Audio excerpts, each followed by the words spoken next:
seas, clear skies, and boundless possibilities.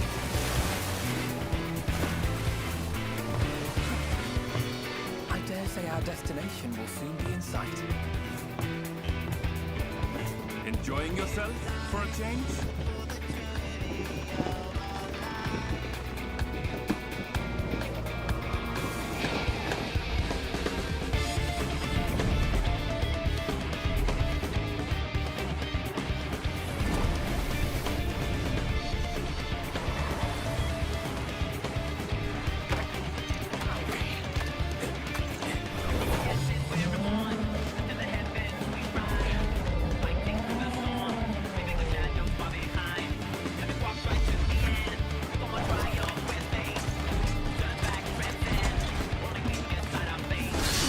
Where do we go? Where do we go? Where do we go?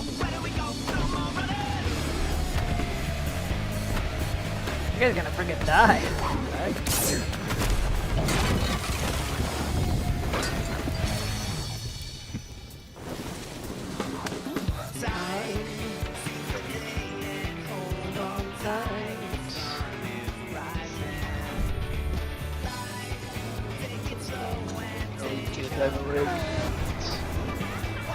What? No, you can't have a ring. Might you have a moment to speak I'm not first? farming for it. No, you can't stick your hand in that snake pot. I can, and I will stick my hand in the snake pot though. Your hand in the snake pot this instant. At last, we are come to the land you call the New World. My home. Put out.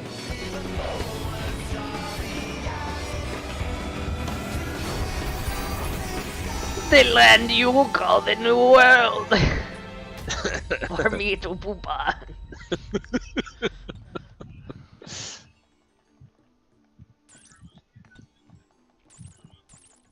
It's pretty funny. He's like literally been here 100 years. Ain't new, brah. That you call the new world. It'll be better if he calls our world the new world at some point. Yeah. Just to screw with us.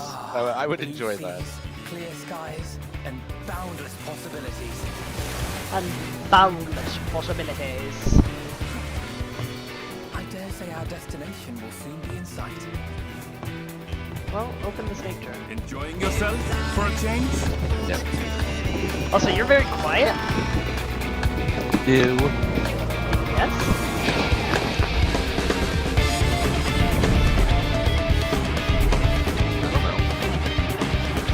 Don't come up and poke me, cat. You're the one who's scratching on things you shouldn't be. Oh, there we Fix yourself. go. It was the rightmost lever, whatever that does. Oh, you mean your snake pots? No, I mean my volume. My headset. Oh. This guy's volume was turned down and he was wondering what was wrong with me. Well, everything else sounded fine. But I don't know exactly how that right lever works. It's some sort of channel thing. It might have like been, I don't know. Maybe your voice was half coming out on my controller. I'm not really sure. So you pulled the wrong lever, Crunk. Yeah, I did. You're not wrong. Okay, let me get through that thing. Take a bite. You guys get it on repeat. I do right now. It's helping me get through these snake bots. What if Thancred took a look at your girl and said, might we have a moment to speak further? At last, we are come to the land you call Come here and let's talk about golden cities while an elf watches. my home. Put out. I don't know why he's watching. He's like, oh, Thancred, so incorrigible. Time to get a new pineapple drink. time to get a new daughter to raise with my not husband Thancred. It's life partner, Thancred. Also not pictured in the trailer, Reen, but Reen is also there. Hmm.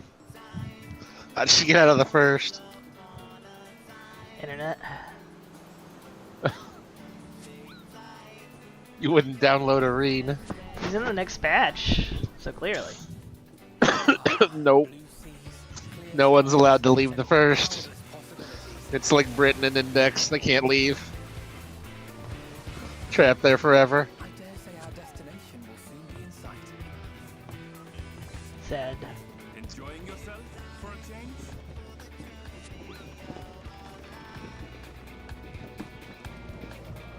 When the story's finally done with Y'shtola, it's just gonna put her there on the first and leave her there. Fate worse than death is being stuck with a lion boy.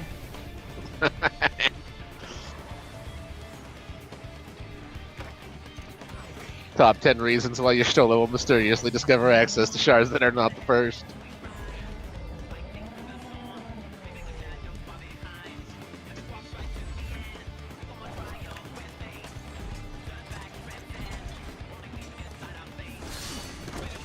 Where do we go? Where do we go?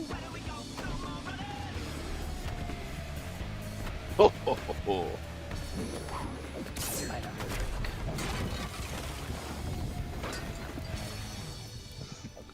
I'm Alphino, I'm here. Slightly behind this light. It's because Kuru's there.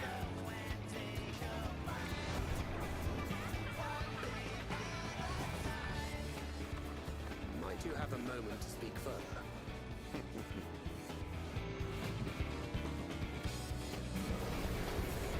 Where do we go? Where do we go? Where do we go? Come on, ready! At last we are come to the land you call the New World.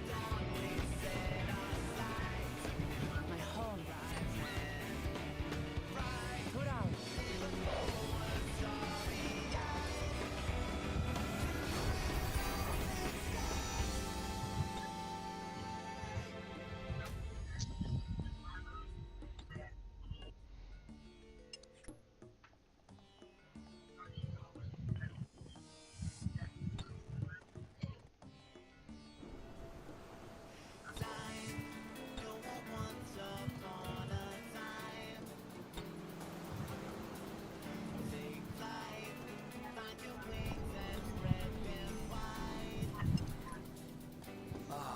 Blue seas, clear skies, and boundless possibilities.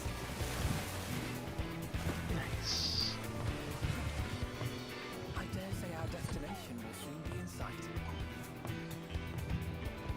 Enjoying yourself for a change?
Might you have a moment to speak further?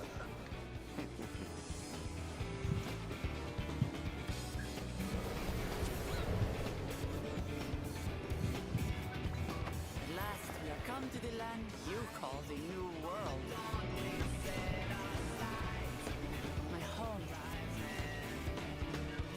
Put out.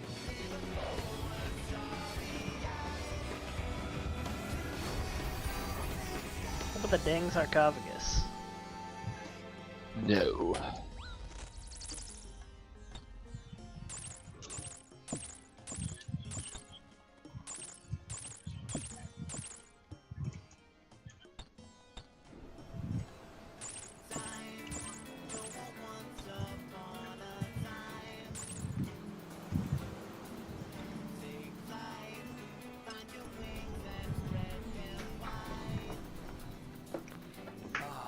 Blue seas, clear skies,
Might you have a moment to speak further?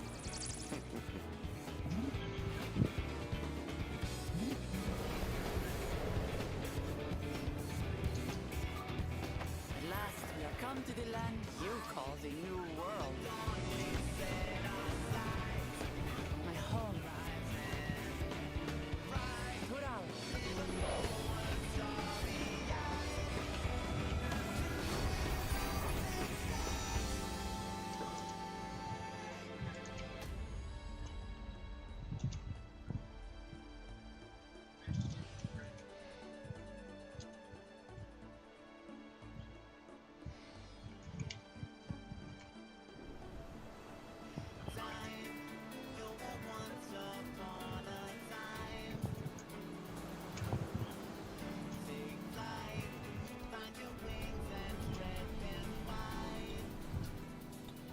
Ah, blue seas, clear skies, and boundless possibilities.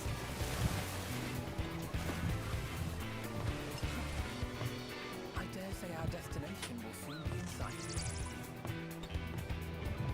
Enjoying yourself for a change?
Might you have a moment to speak further?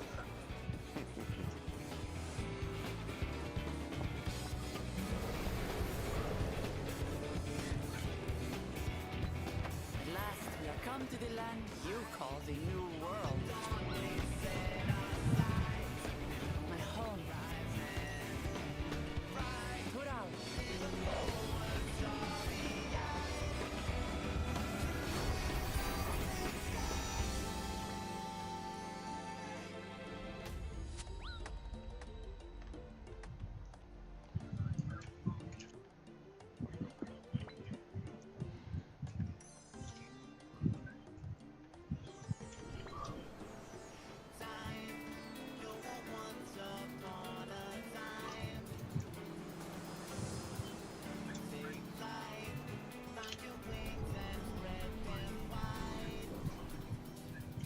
Ah, blue seas, clear skies, and boundless possibilities.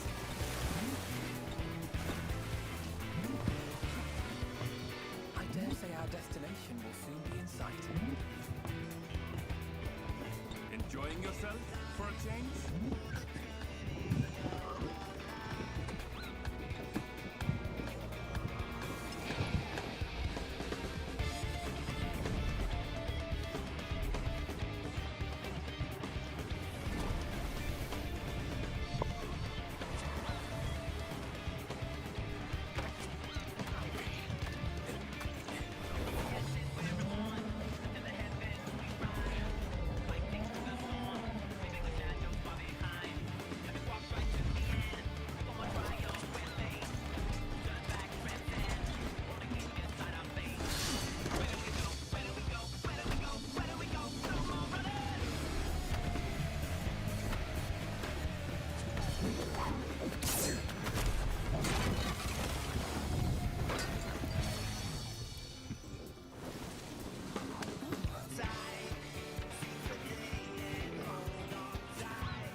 a moment to speak further?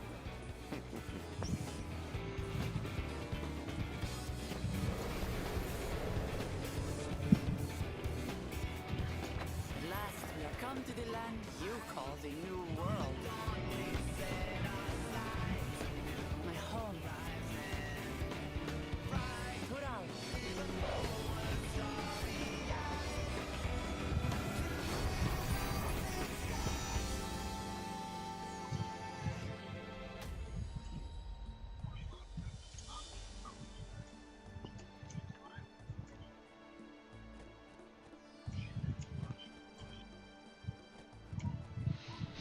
Alright, one more listen, and then I'll have to figure out something else to listen to.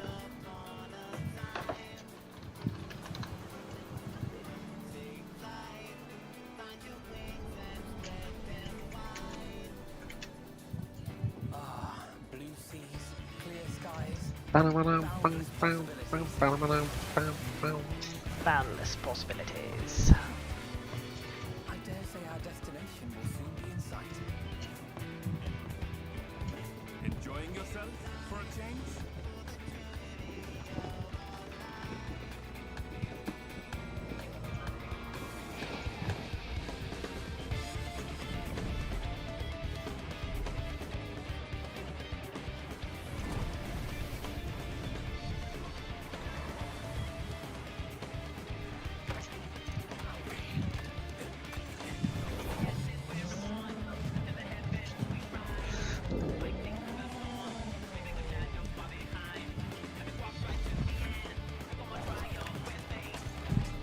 You know what the most embarrassing part about Po 2 is, besides everything?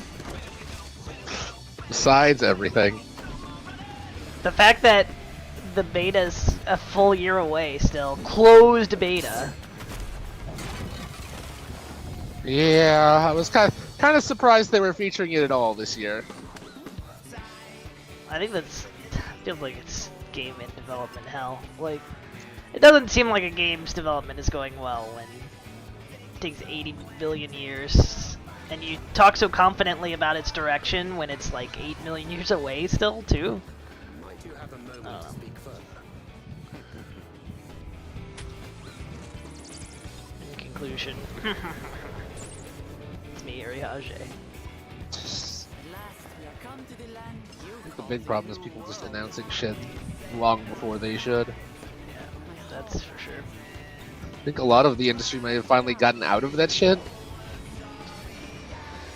At least Nintendo has, generally. I mean, Zelda's an exception. I don't think they expected it to take that long, but generally they don't do that.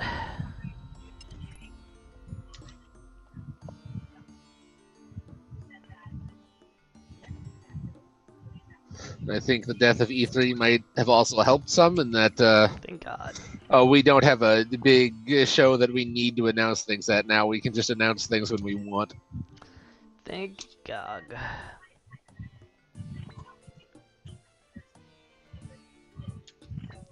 What do I listen to now?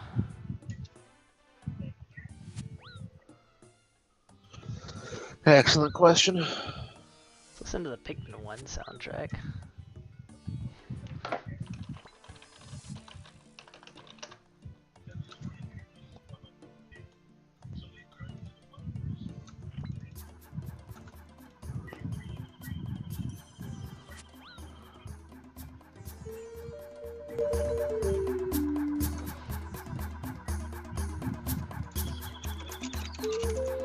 Can't believe we have to wait another decade for Pikmin content. I mean, not you, personally, but me. Guess I never finished all of Pikmin 2. But you have to play as Louie.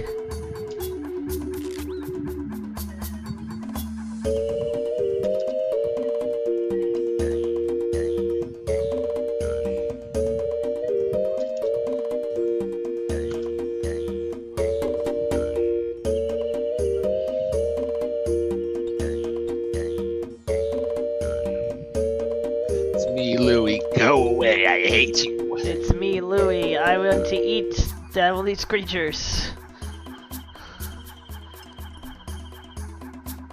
He's like Bookworm, but instead of every book belongs to me, it's every animal belongs in my stomach.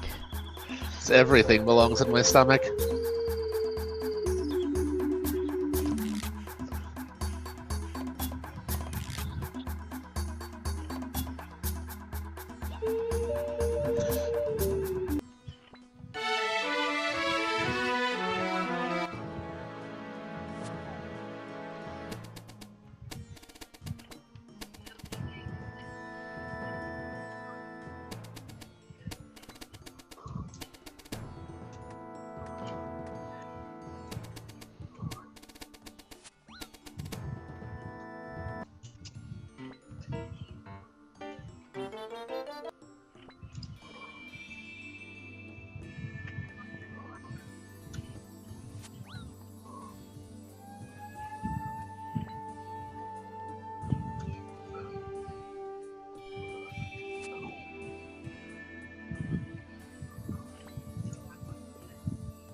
Wins Talon play Pikmin 1 and Pikmin 4 and Pikmin 1.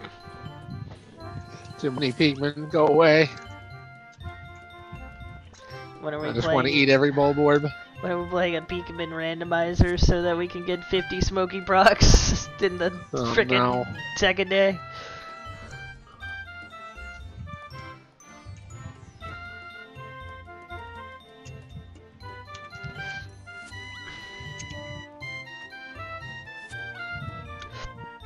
Give me this dang urn. Stop hitting me, snakes. No. They must. We must. It is time to be bitten by snakes.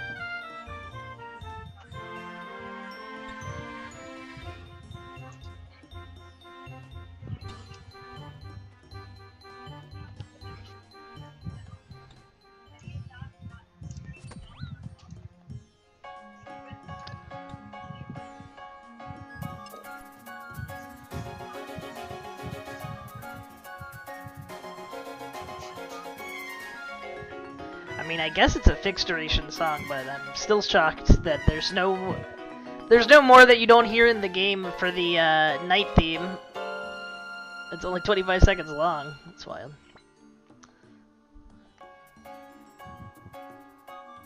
What? Ba-da-da-da, ba-da-da-da. That song's only 25 seconds long. Pikmin.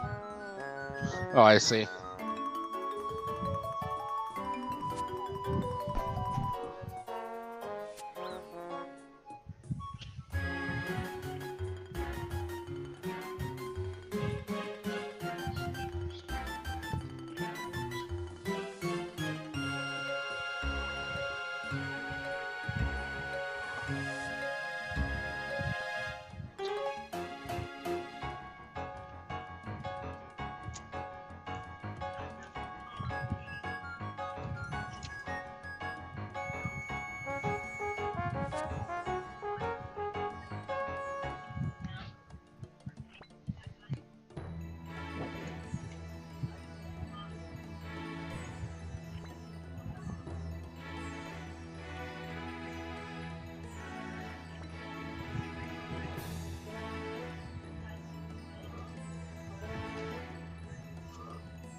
What if you became S. Peakman? Google Peakmanification to find out more. Download more Peakmanification.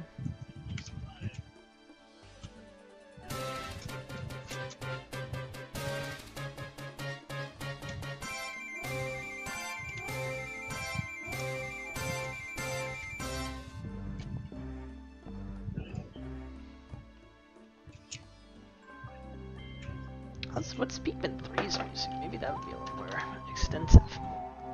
These tracks are shorter than I want.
Oh, hey, Zergan's here.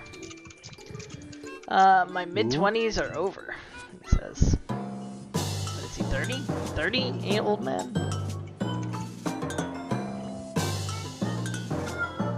Oh, he's 28, so now he's in his late 20s.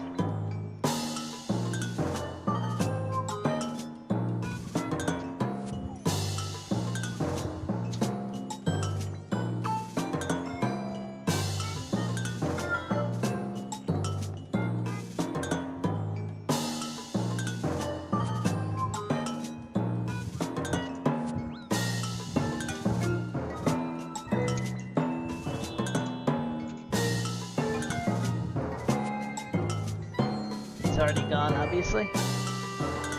Well, obviously.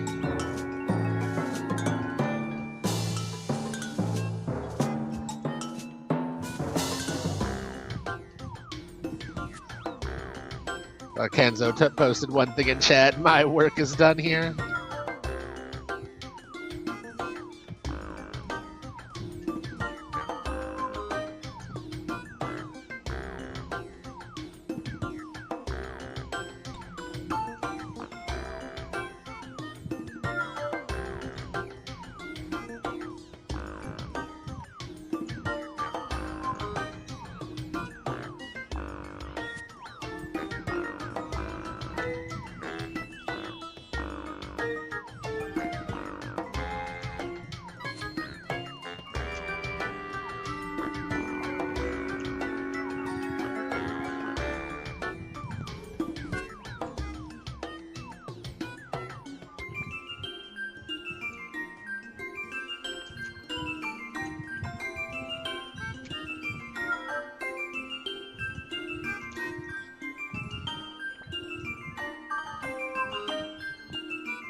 What?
actually really cool. I wonder, Pikmin 4 might have had this. Did Pikmin 4 have a bunch of context music where, like, if you're just in a normal level and you get into battles and stuff, it changes? I can't remember. Already I forgot. think it did. That might be why everything's so darn short. Well, Pikmin 1 doesn't have that.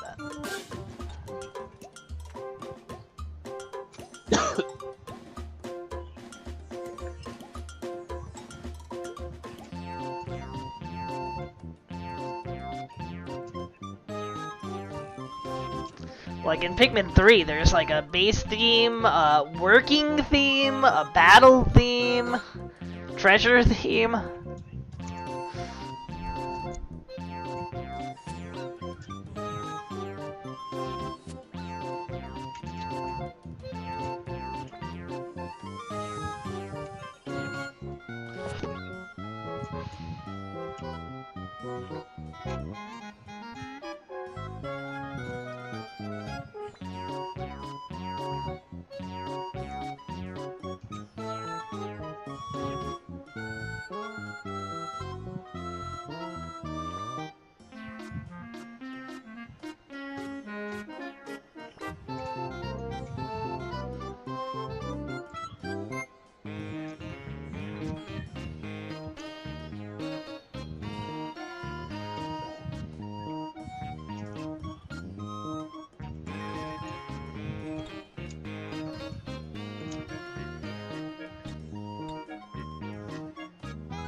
Leaving 69.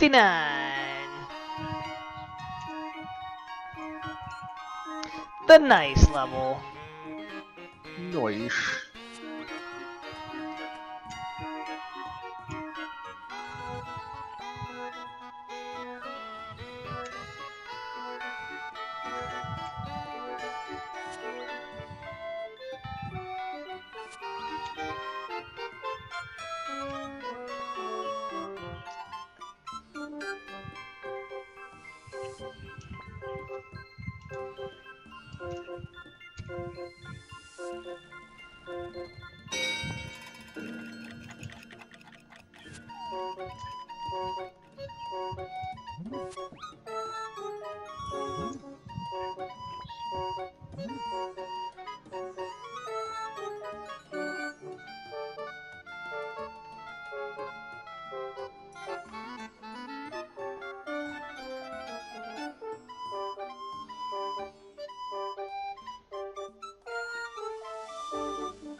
So with the new Awakeners orbs and from this new quest in RuneScape, Oh right, RuneScape. whenever anybody gets fun, everybody in the clan just types orb.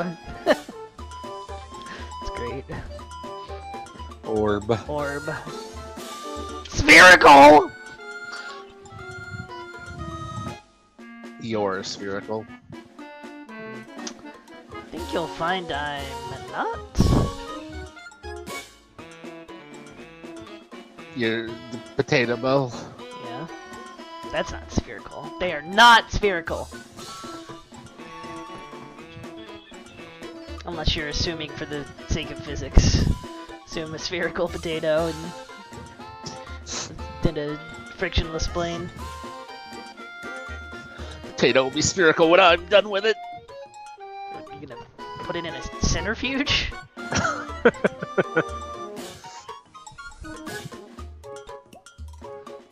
Summon the great train diffuge. That's weird, bro.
Oh no, don't attack the mummy, search the earth. No, the mummy's not mine. Don't attack the mum. It is not my mum.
All these freaking mummies.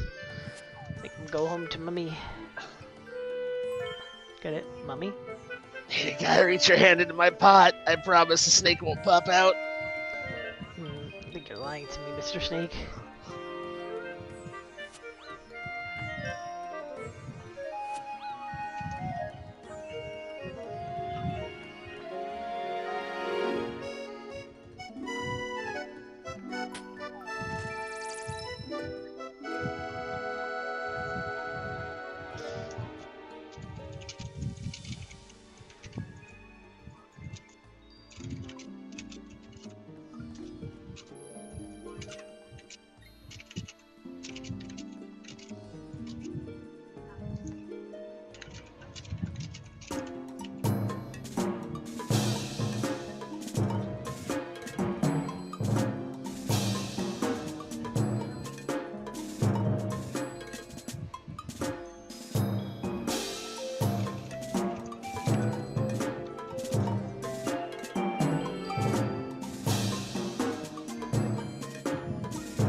Ban all these freaking nerds with their already having scepters. That's illegal. I don't already have a scepter. I am here to show off my scepter. Is it? Exactly. So small. Wrong. Looking at your scepter. Basically doesn't exist. Because it doesn't. Ah!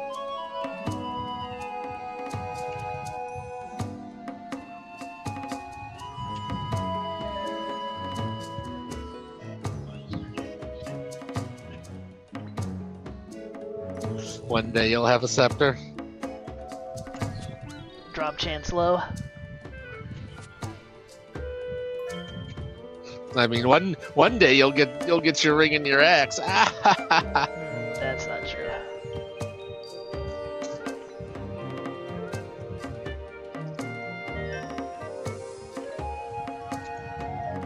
Cat, now is not the time. Cat, now's the time to strike! Strike him down!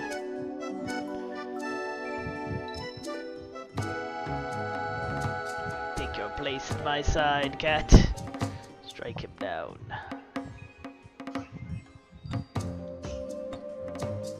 By strike me down, you mean attempt to cuddle with me, right? Yes. Sure. Okay.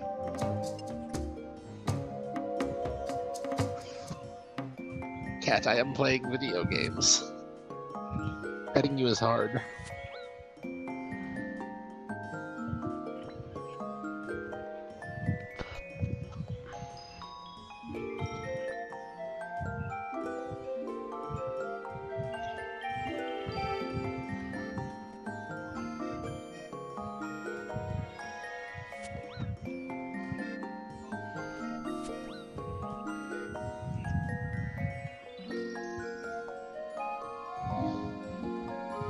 Alright, cat, go down. The hole. Perhaps.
So Kansas said he was going to join the voice chat, but then he got distracted installing a new shelf above his desk. Likely excuse. Oh, I think that's just an excuse. A likely excuse.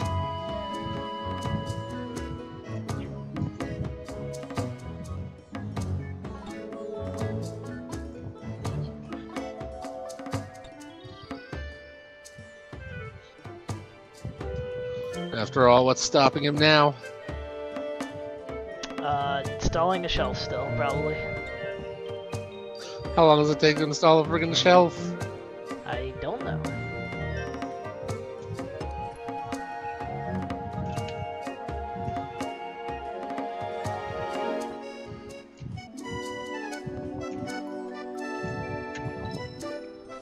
Probably depends on some degree to the type of shelf.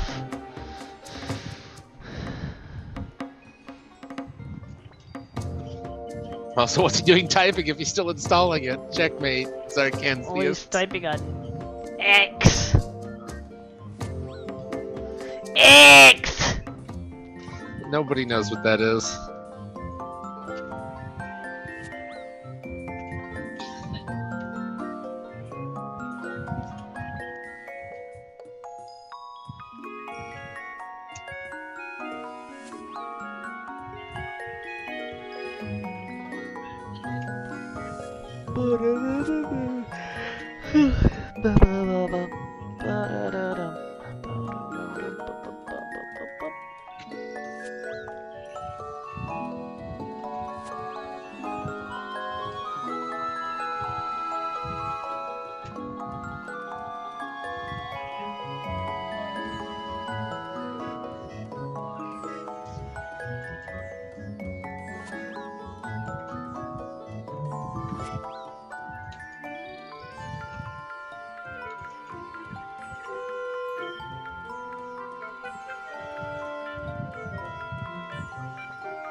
Okay, I will watch this.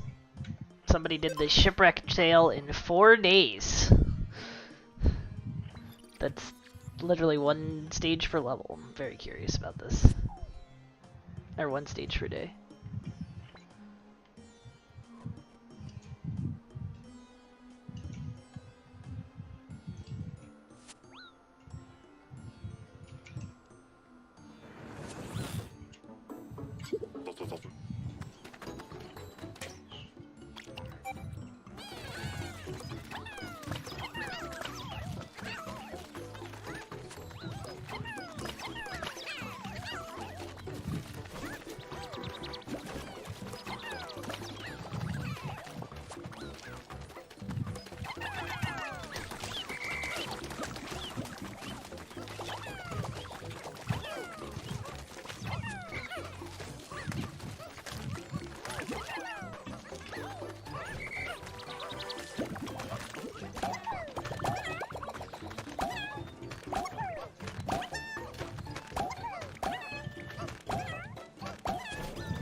Nope, the thing. No, not the mummy. Click the thing.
this and plunder at the same time.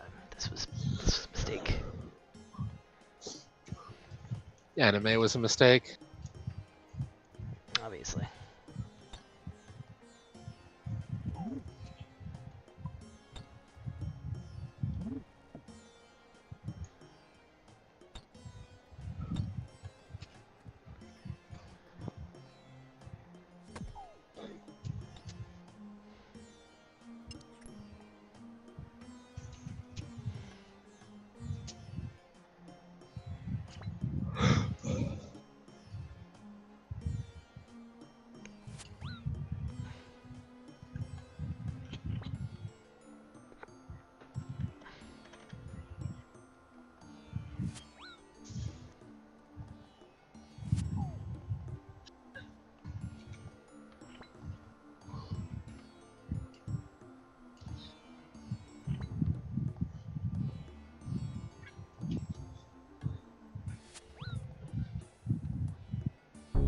What you're looking at is considered the most densely populated place that ever existed. On an area of just 6.5 acres, or 4 football fields, dozens of individual buildings have merged into one solid organism that houses shops, restaurants, churches, private homes, and virtually everything that makes a city. While the outside-facing apartments get to enjoy sunlight, a vast majority are located within this block, full of dark pathways. It is a giant urban maze that attracted all kinds of people with reasons to hide. This is Kowloon Walled City. To understand just how incredibly closely packed people lived here, let's compare this city with other places. Take the East Village in New York City, located in Lower Manhattan. There's a small park in the center, but other than that, it is a pretty dense neighborhood with historic row houses and more recent large apartment buildings. Based on the 2010 US Census, just over 44,000 people live here. That results in a population density significantly higher than for all of New York City, and New York is the most densely populated city in the United States. By all means, this is a dense place. But let's compare it to Kowloon Walled City. In 1987, a survey estimated that 33,000 people live here. The density is simply astounding. And in reality, the number might have been even bigger, with some estimates going up to 50,000 people. Perhaps the strangest thing about Kowloon Walled City, however, is just how abruptly it ends. While everything is crammed into this tight block of buildings, behind the sharp walls of the city, there are relatively spaced out buildings, and even a park with sports fields. So why was everything crammed into this small block? The answer is that Kowloon Walled City wasn't part of the rest of Hong Kong, but had its own legal status. The walled city began as nothing more than a small Chinese military outpost, stationing about 10 guards. It really started to take shape more than a century later, when the outpost was expanded by the construction of a larger fort. At the same time, the nearby harbor of Canton began to gain importance. Chinese tea was a hot commodity for British traders, who purchased it in staggering volumes, allowing this region to prosper. However, the trade relationship was notably unbalanced.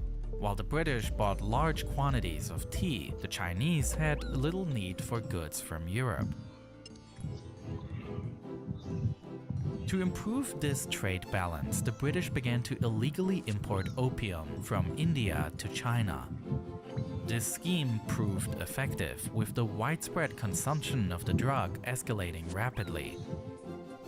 This led to an addiction epidemic, which wreaked havoc on the Chinese economy. Recognizing this crisis, the imperial government took decisive action to halt the opium trade, but this move led to a heated conflict. which would later be known as the First Opium War between Great Britain and the Chinese Empire. Britain won the war and subsequently occupied Hong Kong in 1841.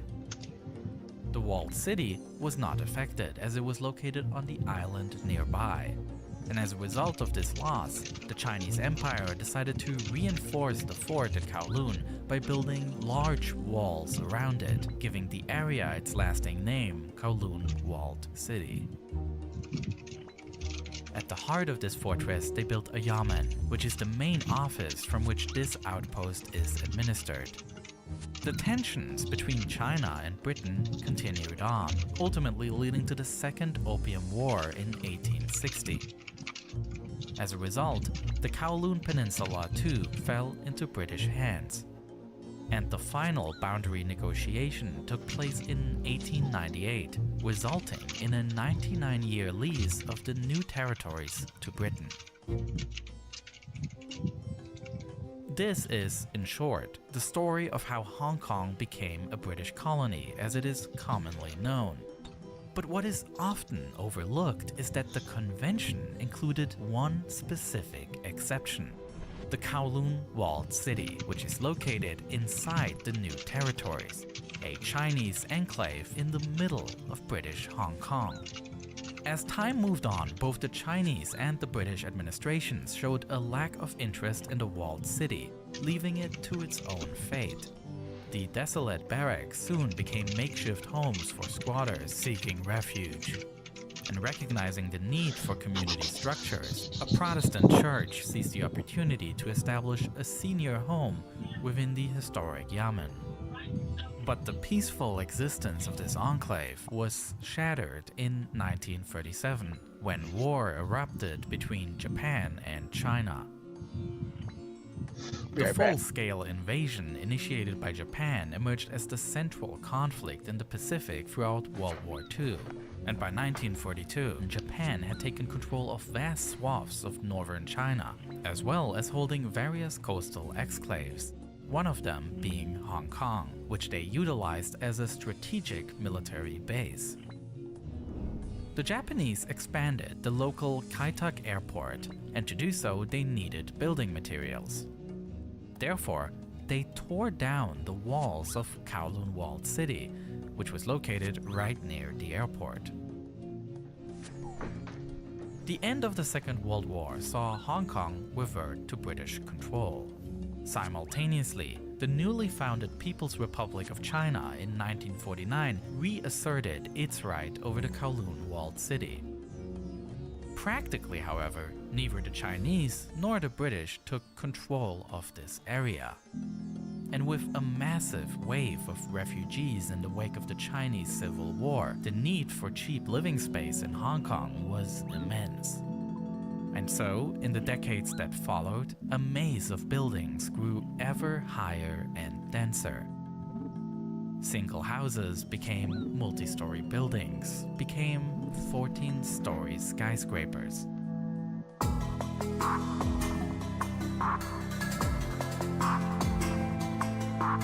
The sunlit streets turned into shaded paths until they were eventually completely blocked from sunlight.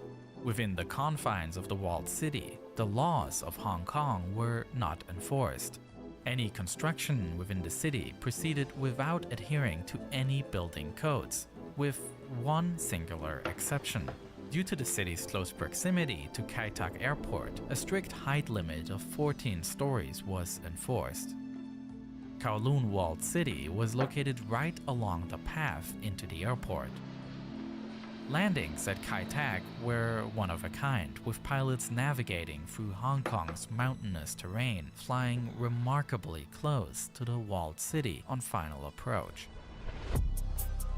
The highest priced apartments were those facing the outside, followed by those near the internal courtyard. These units offered the precious commodity of sunlight and fresh air. You could add a caged balcony to your apartment, cleverly expanding your living space. But most of the units were located inside, in extremely unhealthy conditions.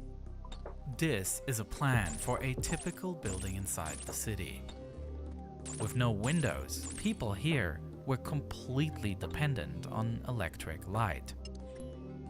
There also was no waste management in place, which led to catastrophic air quality. Frequently, rubbish was simply disposed on one of the city's rooftops, or thrown into one of the shafts between buildings. The air is said to have been constantly stuffy and polluted by the many factories that operated inside the city. As for clean water, a mere 6 official water stations served the entire city, which means residents often had to carry the water over long distances. In terms of electricity, few actually paid for the service. Instead, most residents opted to illegally tap into external cables, routing them through the city's intricate maze of narrow passageways. These harsh living conditions attracted not just those looking for a cheap place to live. The city's ambiguous legal status also attracted those who saw potential for unique business opportunities within its shadowy confines. The walled city became a popular hub for dentists. Many of those had obtained their qualifications in mainland China, but found their licenses unrecognized in British-governed Hong Kong. This rendered them unable to legally practice elsewhere in the city. The absence of regulatory oversight also allowed various workshops, such as those specializing in metal fabrication, to flourish within the city. And kitchens were selling popular food items that were outlawed in the rest of Hong Kong, such as dog meat. Generally, food production was a common business inside the city, despite the completely unsanitary conditions.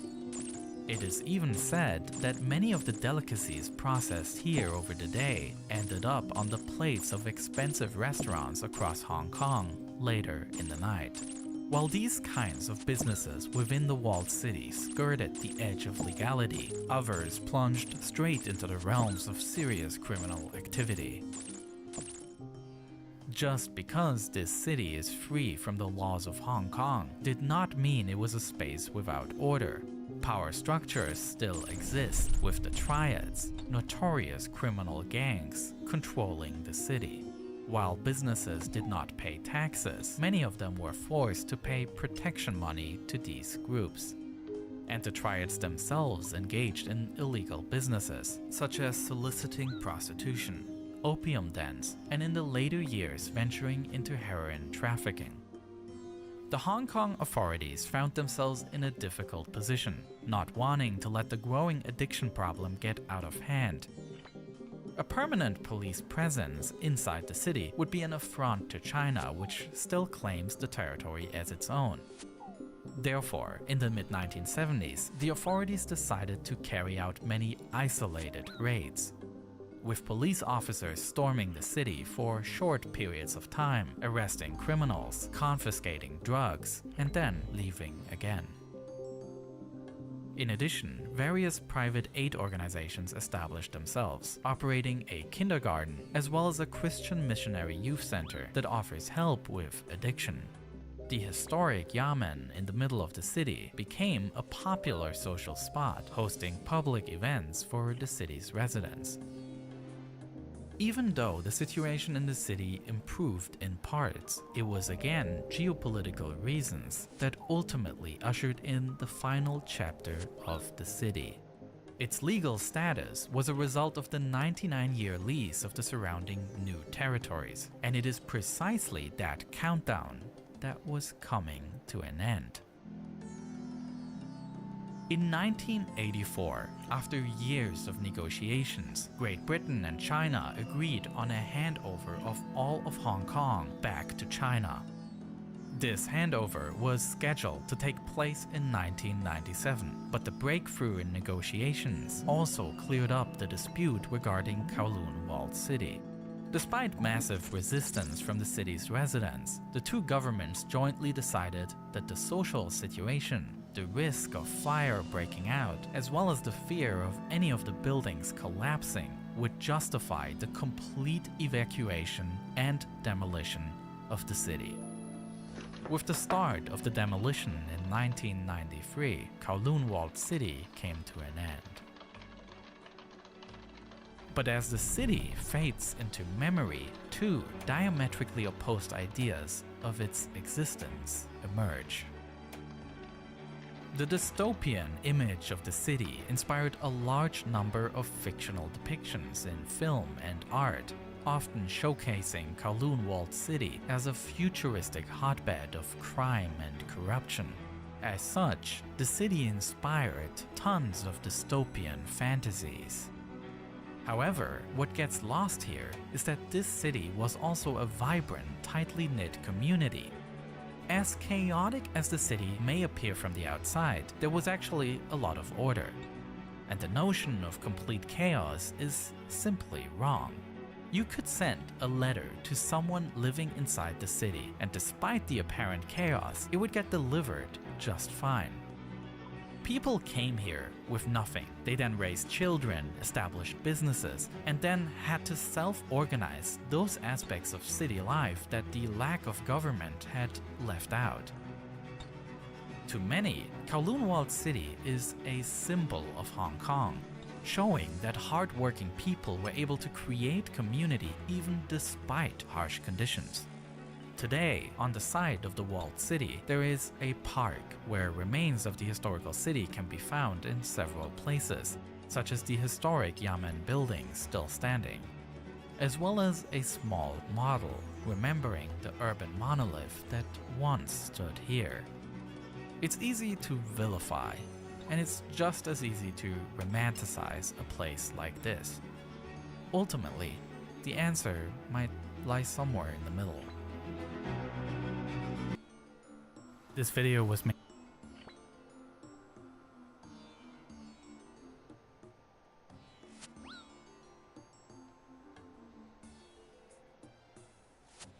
This footage shows the last public appearance of Steve Jobs, 4 months before his death. He speaks to the Cupertino City Council to reveal one final project.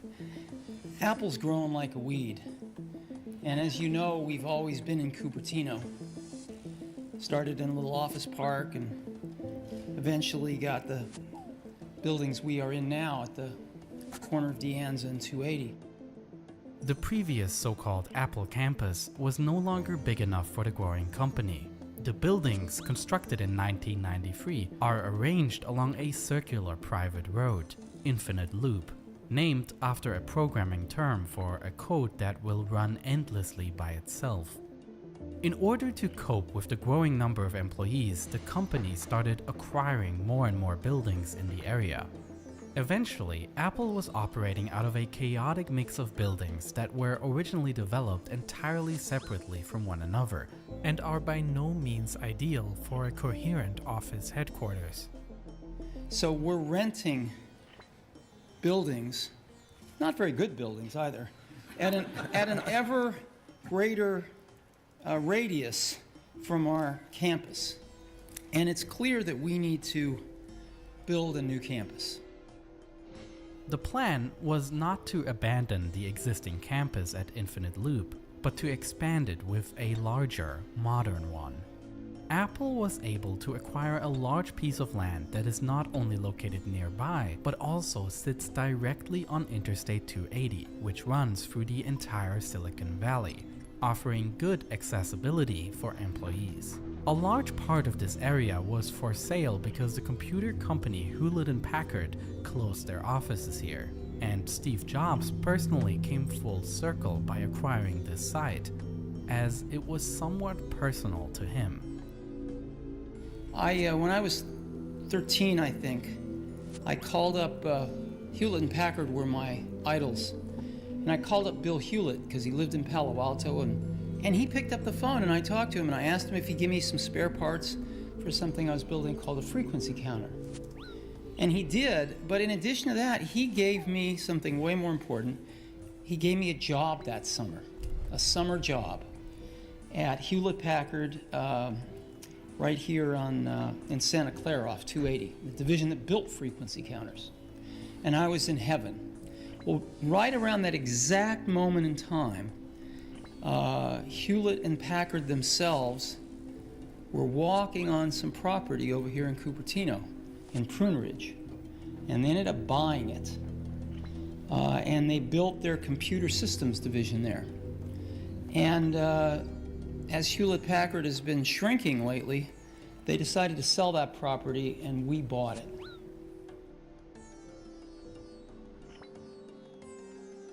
Apple hired the design studio Foster & Partners by British architect Norman Foster, one of the most influential contemporary architects in the world.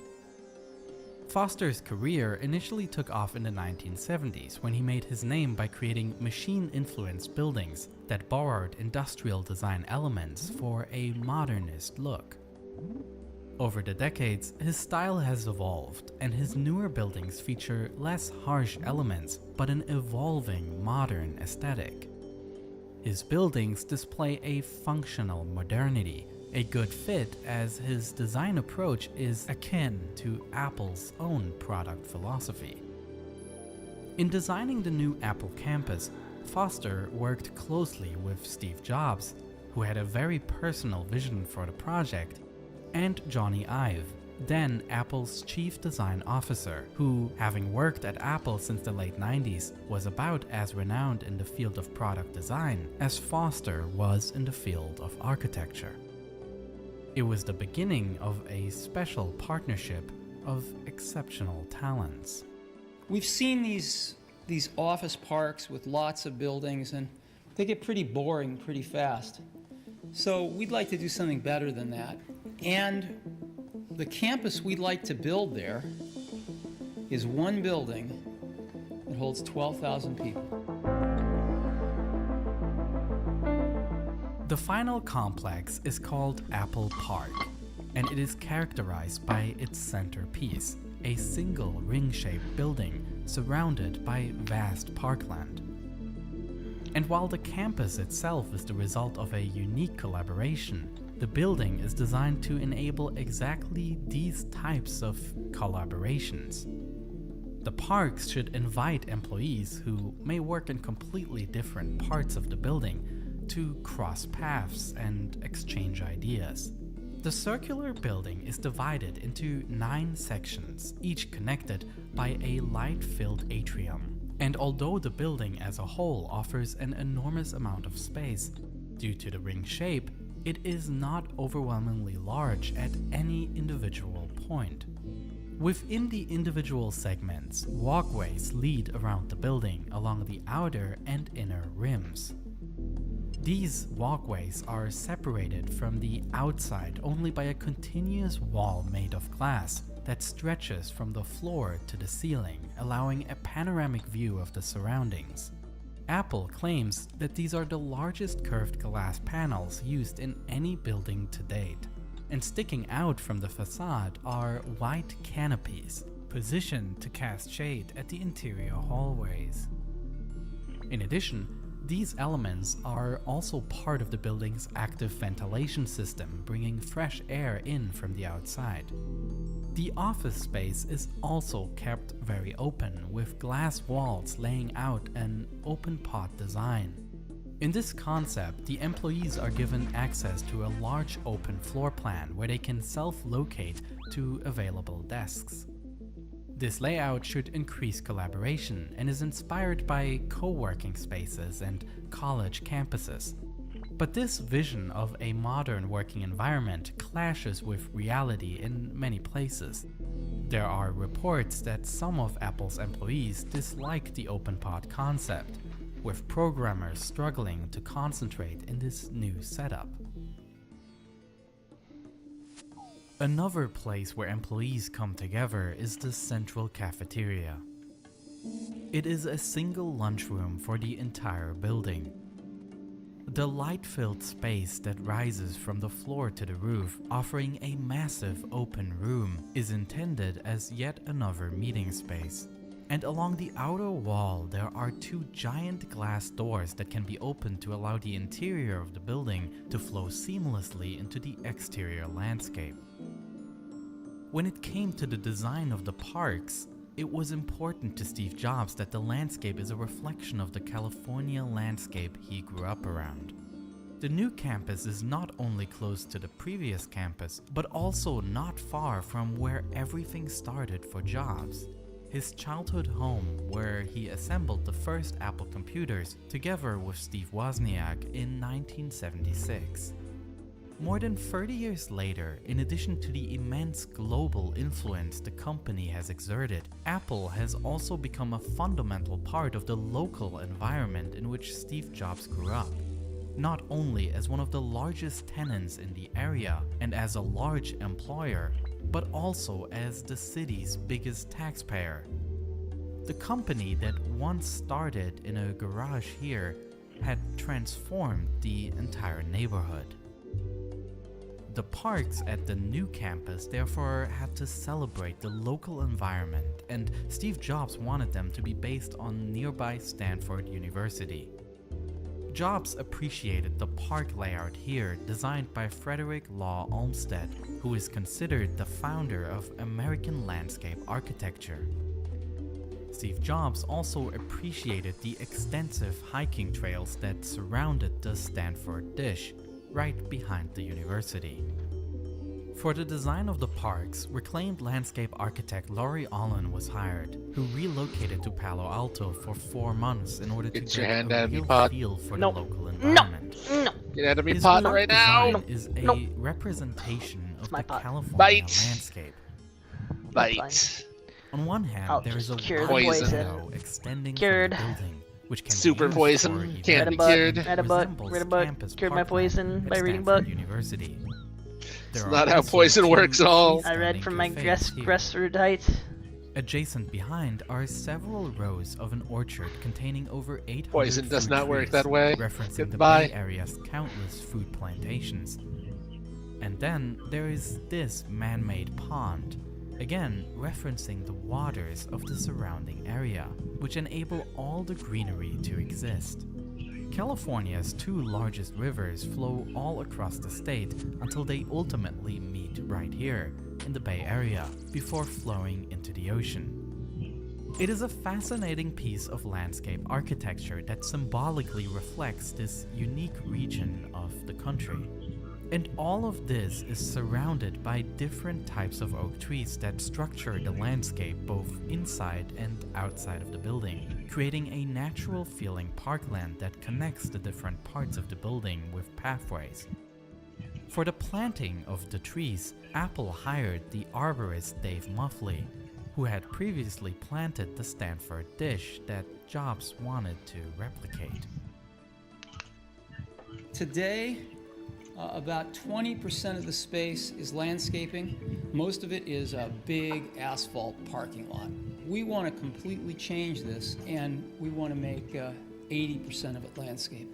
And the way we're going to do this is we're going to put most of the parking underground.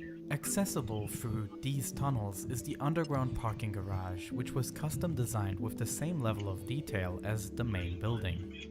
Johnny Ive's design team created a custom signage system with the information displayed in white frames attached to the curved walls. And the traffic lights are arranged horizontally and reference the icons in the corner of applications in Apple's operating system. But because the underground space is not quite enough, Apple also had to build 2 parking garages at the southern end of the campus. Located in the top left corner is the Apple Park Fitness Center.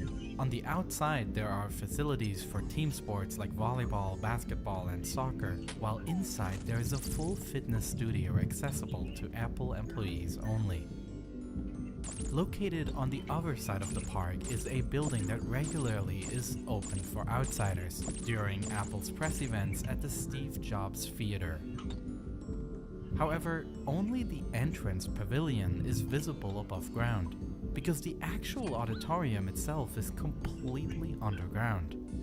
The theater is used for the presentation of new products by the company and can seat 1,000 people.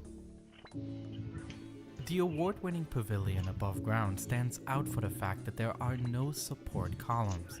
The roof is made of a light carbon fiber panel, and the entire structural load is carried directly by the glass. It's the largest structure in the world that is solely supported by glass. and the electrical wiring and sprinkler pipes are completely hidden along the thin silicon joints between the curved glass panels. Inside, there is a glass spiral elevator that rotates in such a way that only one door is necessary.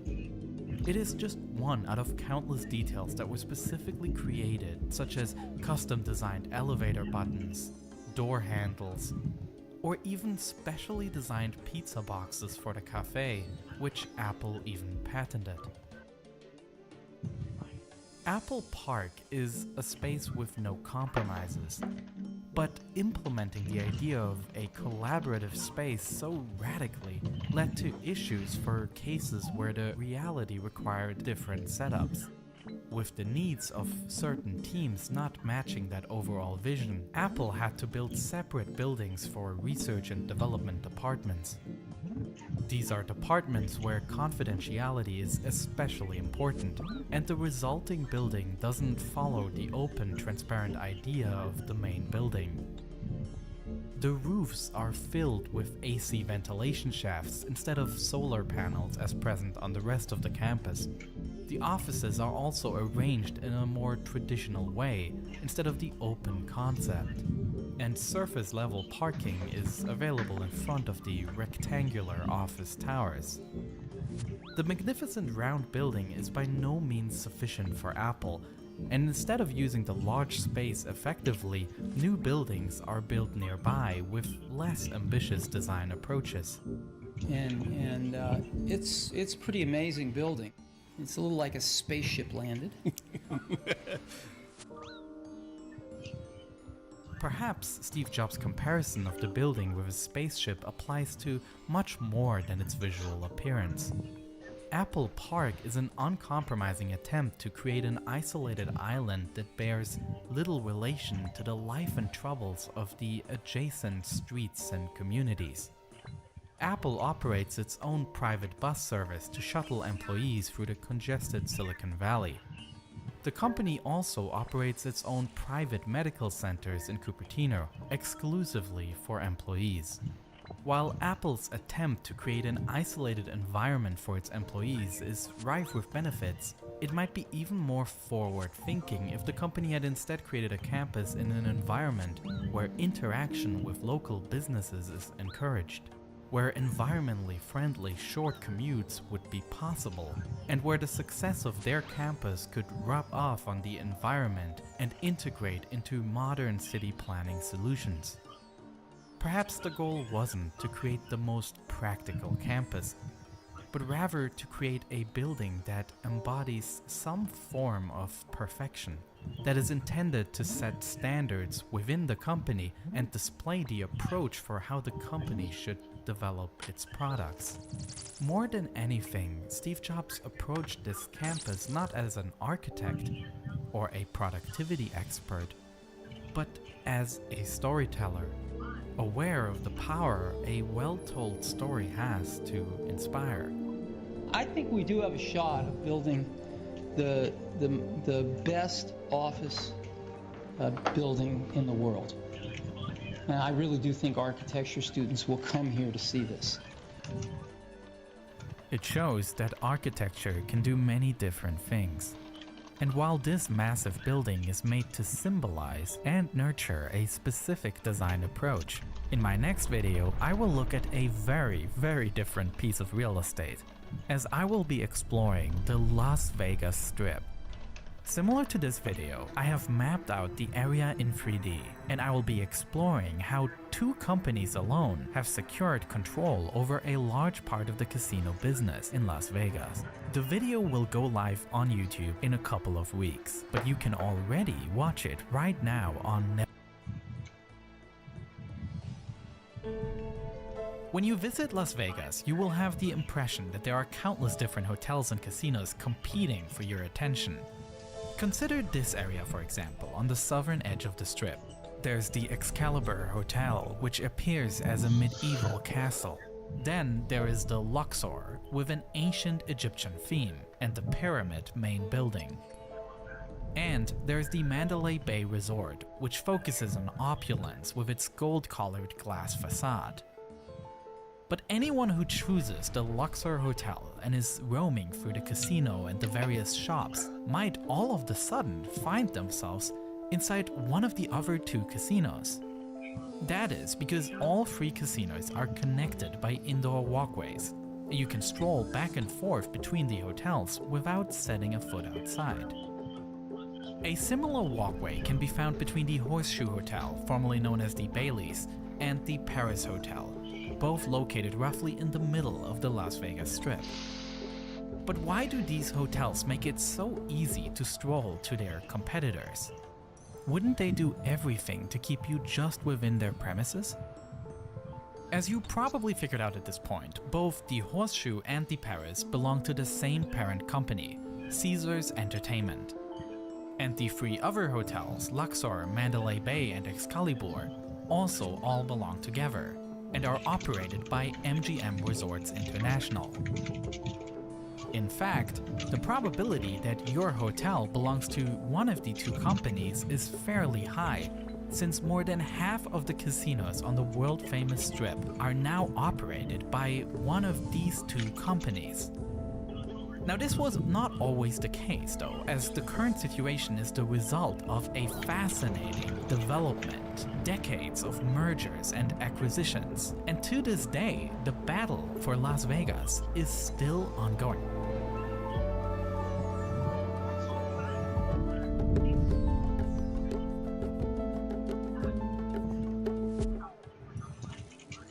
Let's look back at the year 1989.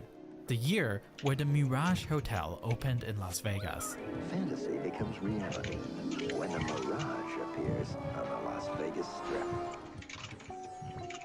At this point in time, tourism growth seemed to have slowed down. For example, it had been a full 16 years since the last new casino hotel opened on the Strip. But the Mirage became an instant success. Also, due to its popular artificial volcano attraction and the hotel's magic show by Siegfried and Roy. It kick-started an era of construction boom and acquisitions.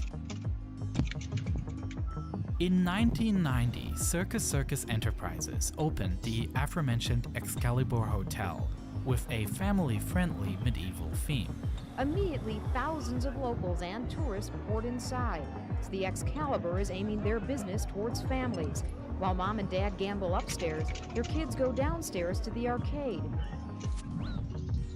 In 1992, Promus Companies, which already owns the Holiday Inn Hotel, renames that hotel to Harris.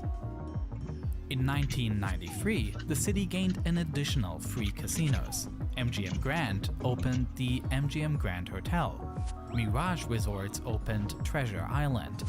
And Circus opened the Egyptian-themed Luxor. It's opening day at the Luxor, and thousands funneled through the entryway to see for themselves what everyone has been talking about. Another company, Bailey Entertainment, announced the construction of yet another casino. At this point, the company already owned the Baileys, their name-giving hotel, which is nowadays called Horseshoe. Bailey Entertainment announced the construction of an adjacent resort, which would be called Paris. Today, this resort is known for the replica of the Eiffel Tower in front of the hotel. In the same year, Promus Companies renames itself to Harris Entertainment. Then, in 1996, Hilton Hotels increased its presence in Las Vegas. The group already owned the Flamingo Hotel, which to this day is the oldest still operating resort on the Strip. In addition, Hilton acquired Bailey Entertainment, gaining control over the Baileys and the Paris Resort, which was still in the planning stage at this time. With completion a few years later, Hilton now owns 3 casinos here. In the very same year, the Monte Carlo, a joint venture between Circus and Mirage Resorts, opened. Today, this hotel goes by the name Park MGM. 1 year later, New York was opened by MGM Grand. It's a fascinating building with a facade that mimics the Manhattan skyline. In 1998, Hilton decided to spin off its casino business from the rest of the group's hotels and formed Park Place Entertainment. In the same year, Mirage Resorts opens yet another hotel, the Bellagio, which attracts worldwide attention for its famous dancing water fountain.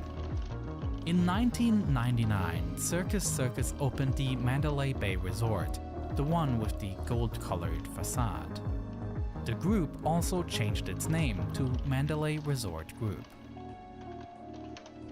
Then, in the year 2000, the consolidation really got going.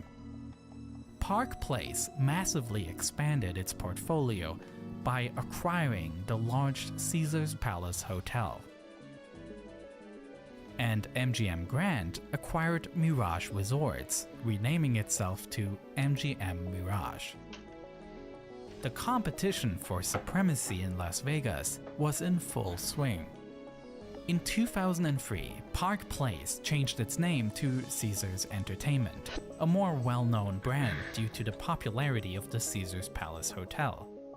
With 4 companies competing for supremacy, 2005 would become the year of mega transactions in Las Vegas. MGM Mirage took over Mandalay Resorts and thus bundles all the properties in one single company. It became the largest gaming company in the world. However, only for a brief moment in time. Just 2 months later, driven by the knowledge of this merger, Harrah's Entertainment and Caesars also reconsidered their position and agreed on a deal that allows Harrah's to take over Caesars Entertainment. Much of the Strip was now controlled by these 2 companies. In the same year, Harrah's also bought the Imperial Palace, a casino that is now known as The Link. They also purchased the Barbary Coast Hotel, now known as the Cromwell. In 2009, MGM Mirage sold the Treasure Island Hotel to businessman Phil Ruffin and opened a giant new complex, the City Center, consisting of a shopping center, residential towers, and various hotels. Harrah's Entertainment expanded further by purchasing the Planet Hollywood Hotel, and both companies again changed their names. Harrah's Entertainment reverted back to Caesars Entertainment, and MGM Mirage became MGM Resorts International. 2 giants had grown, exercising enormous control over the gambling capital. Today, all these casinos on the south end of the Strip are run by MGM, and the middle of the Strip is firmly in the hands of Caesars Entertainment. Only the northern part is characterized by other operators. In total, of the 27 famous casinos here, 17 are operated by MGM or Caesars.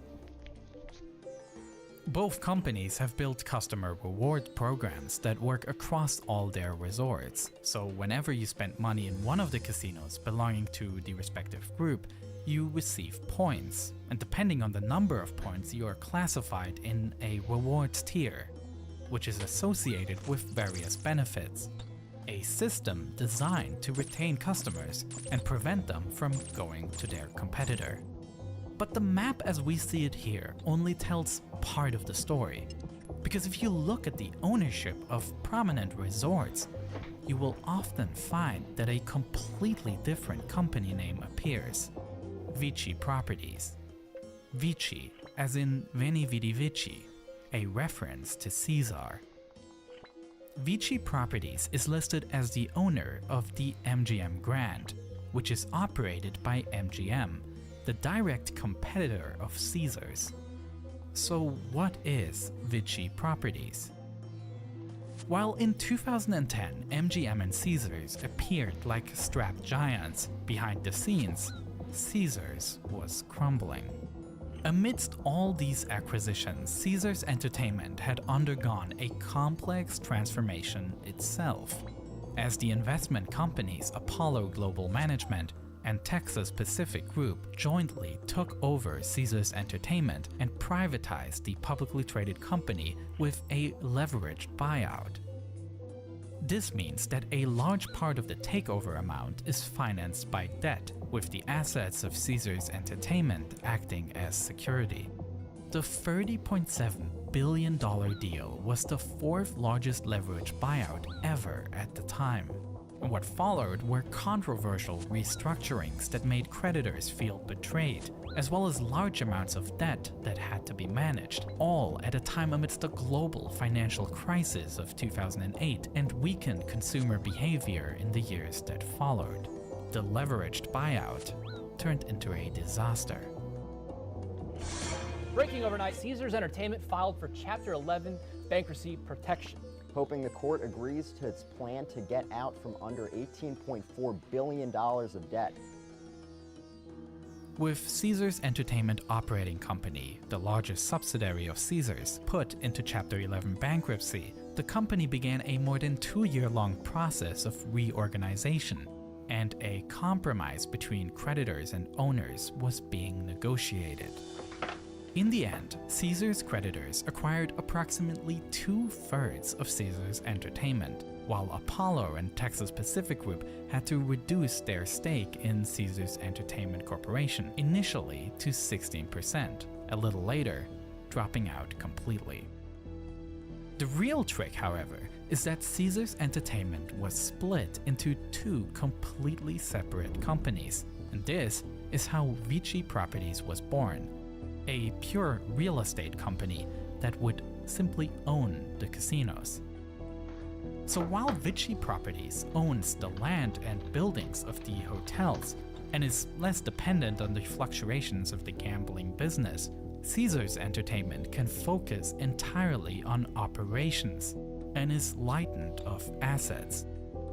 In addition, Vici Properties can benefit from a massive tax break due to the company being a real estate investment trust, also called REIT, which are exempt from federal income tax.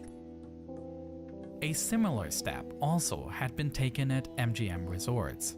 This is how MGM Grove Properties was formed, that owns the hotels and leases them back to MGM. By selling the real estate, these operating companies can gain money which they can invest in future growth, especially important considering the changing gambling market, because while the focus of this video is on the battle over Vegas, these companies are operating nationwide, internationally, and increasingly digital, for example in the growing sports betting business. The local gambling halls had long transformed into major global corporations, as visible by Caesars' revenue breakdown from 2015, at the time of Chapter 11 bankruptcy, which shows that Las Vegas business only accounted for 35% of the company's revenue.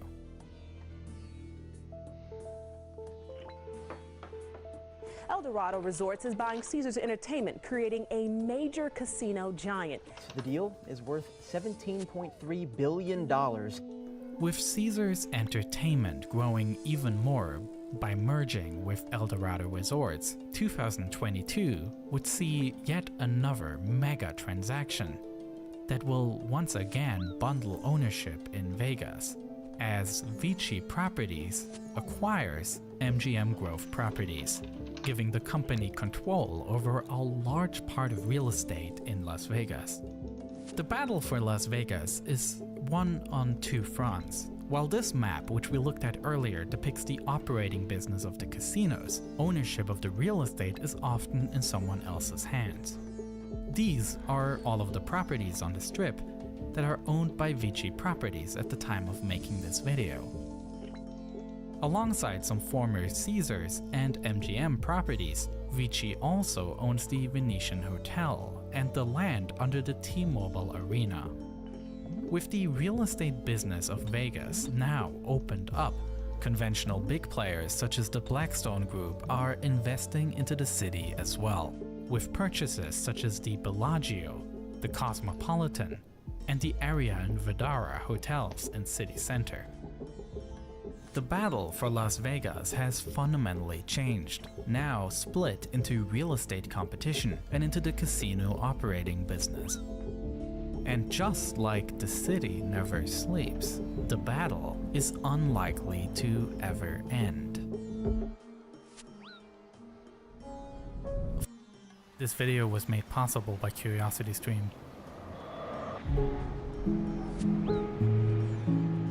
The Twin Towers of the World Trade Center had become synonymous with the skyline of the city. And replacing such symbols seems like an impossible task. For this video, I have mapped exactly how the site has been redeveloped. And doing this has helped me understand city planning from a completely different side, learning what some of the best architects around the world do when given an impossible task. This is the World Trade Center complex before the attack, consisting of the two iconic Twin Towers, as well as towers 3 through 7, and the central plaza in the middle. As a result of the North and South Towers collapsing, enormous forces were released. Debris flew, and fires spread, affecting the entire area around the World Trade Center. Building 3 World Trade Center was a Marriott hotel, which was located directly between the towers, and was completely destroyed when they collapsed. Buildings 4, 5, and 6 were very similar 8 and 9 story tall office buildings. Large parts of these buildings also collapsed, leaving behind a completely destroyed ruin. World Trade Center 7 was a 47-story building. The north side of it was destroyed by heavy debris, causing fires that continued into the afternoon. Eventually, this building collapsed. There was also a mall at the World Trade Center, which was extensively destroyed. This underground mall provided retail space and connected the subway to the World Trade Center. There were also a number of buildings that were not part of the World Trade Center complex, but were still affected. The collapse of World Trade Center 7 severely damaged the Fitterman Hall across the street, which was no longer usable and was finally demolished in 2009. On the other side of the complex, the collapse of the South Tower destroyed buildings, including this small church building. Originally built in the 1830s, this residential building had been converted into a Greek Orthodox church, now standing in striking contrast to the high-rise buildings all around it. While the building has survived over 150 years of urban change in New York, standing alone surrounded by a car park where other buildings once stood, the horrific attacks of September 11 brought down this church as well. On the other side of the street, the Deutsche Bank building was also badly damaged, as shown in this image, with a large part of debris from the South Tower hanging in the facade. This building also had to be demolished, and many other buildings were severely damaged but could be preserved. The attack had torn a large hole in the middle of Lower Manhattan, which was soon commonly known as Ground Zero, and the debate about what should be done with this area began.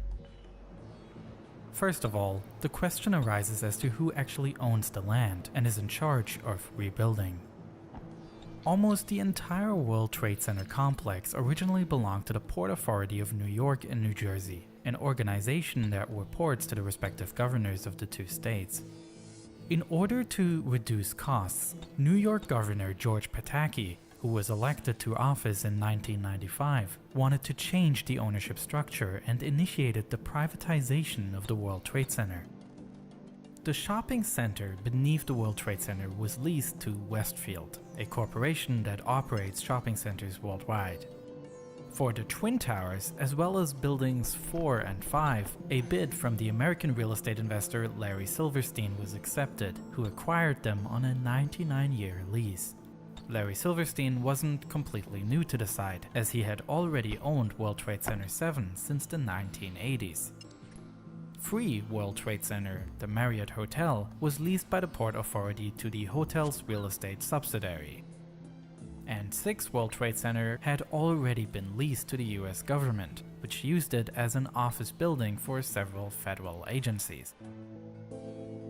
After the attacks, in order to facilitate an orderly redevelopment of the site, the Port Authority tried to regain the leases.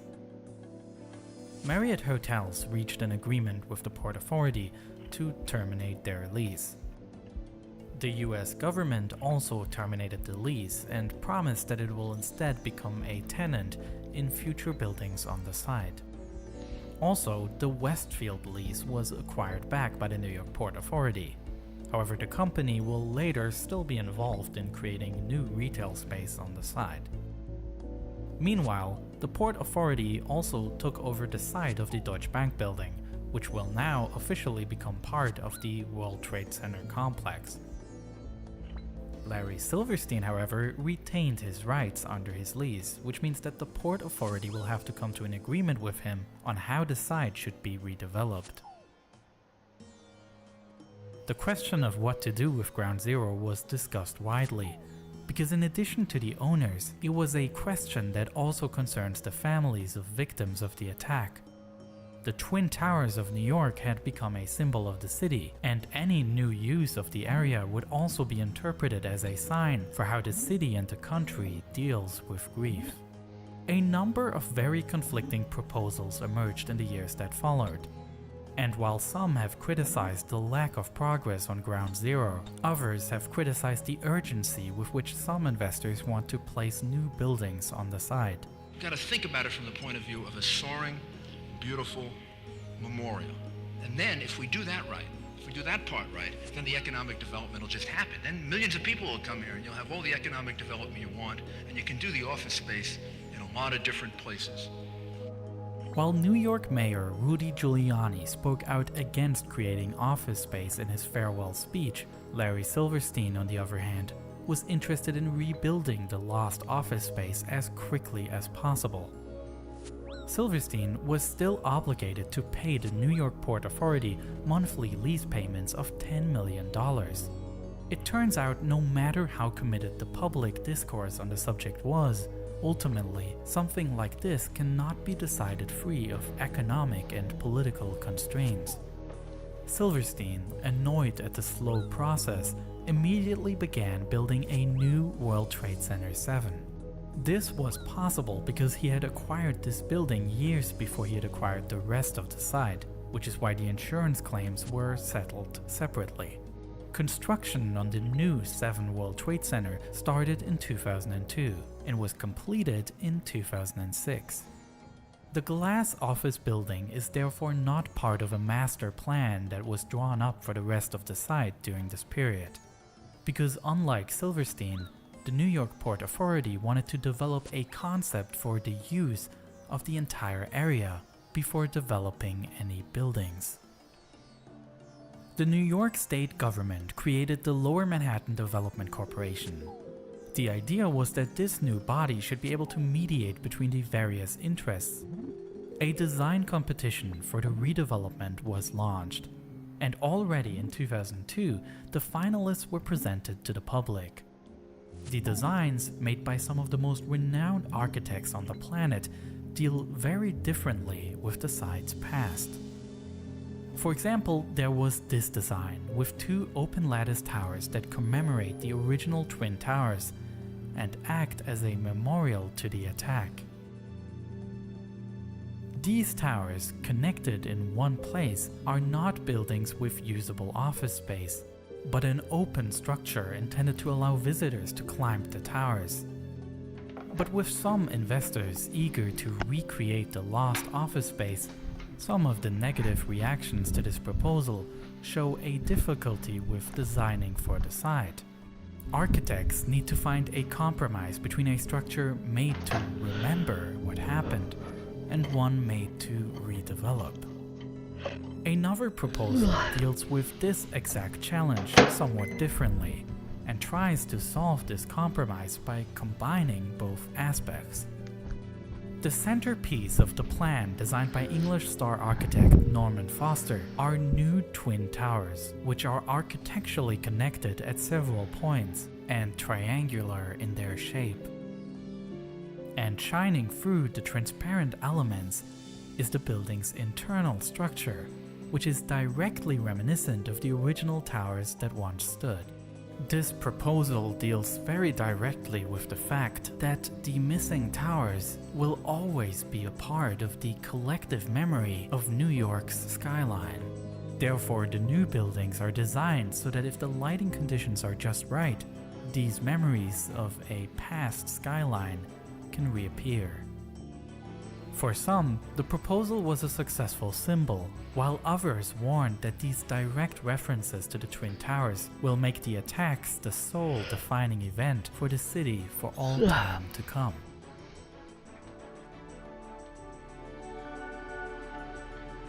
Another radical proposal envisions the construction of two wide buildings, each consisting of several interconnected towers. The lattice-like shape may recall the skeletal structure of the original Twin Towers, and the architects hoped that the unusual shape with solid building elements pierced by voids will symbolize presence and absence, and how they interact with each other. It is not the only proposal that completely redefines the skyscraper as such. There was also this plan by a group called United Architects, who designed a large building complex. I'm back and I can hear the breezes of Q even though he's not Their here. design appears somewhat as if several independent I think you breathed at your mic or something. As soon as I put my headset on. Crystal. Probably. It's probably yawning. None of these designs ultimately yawning over Daniel sleep. I'm a yandere.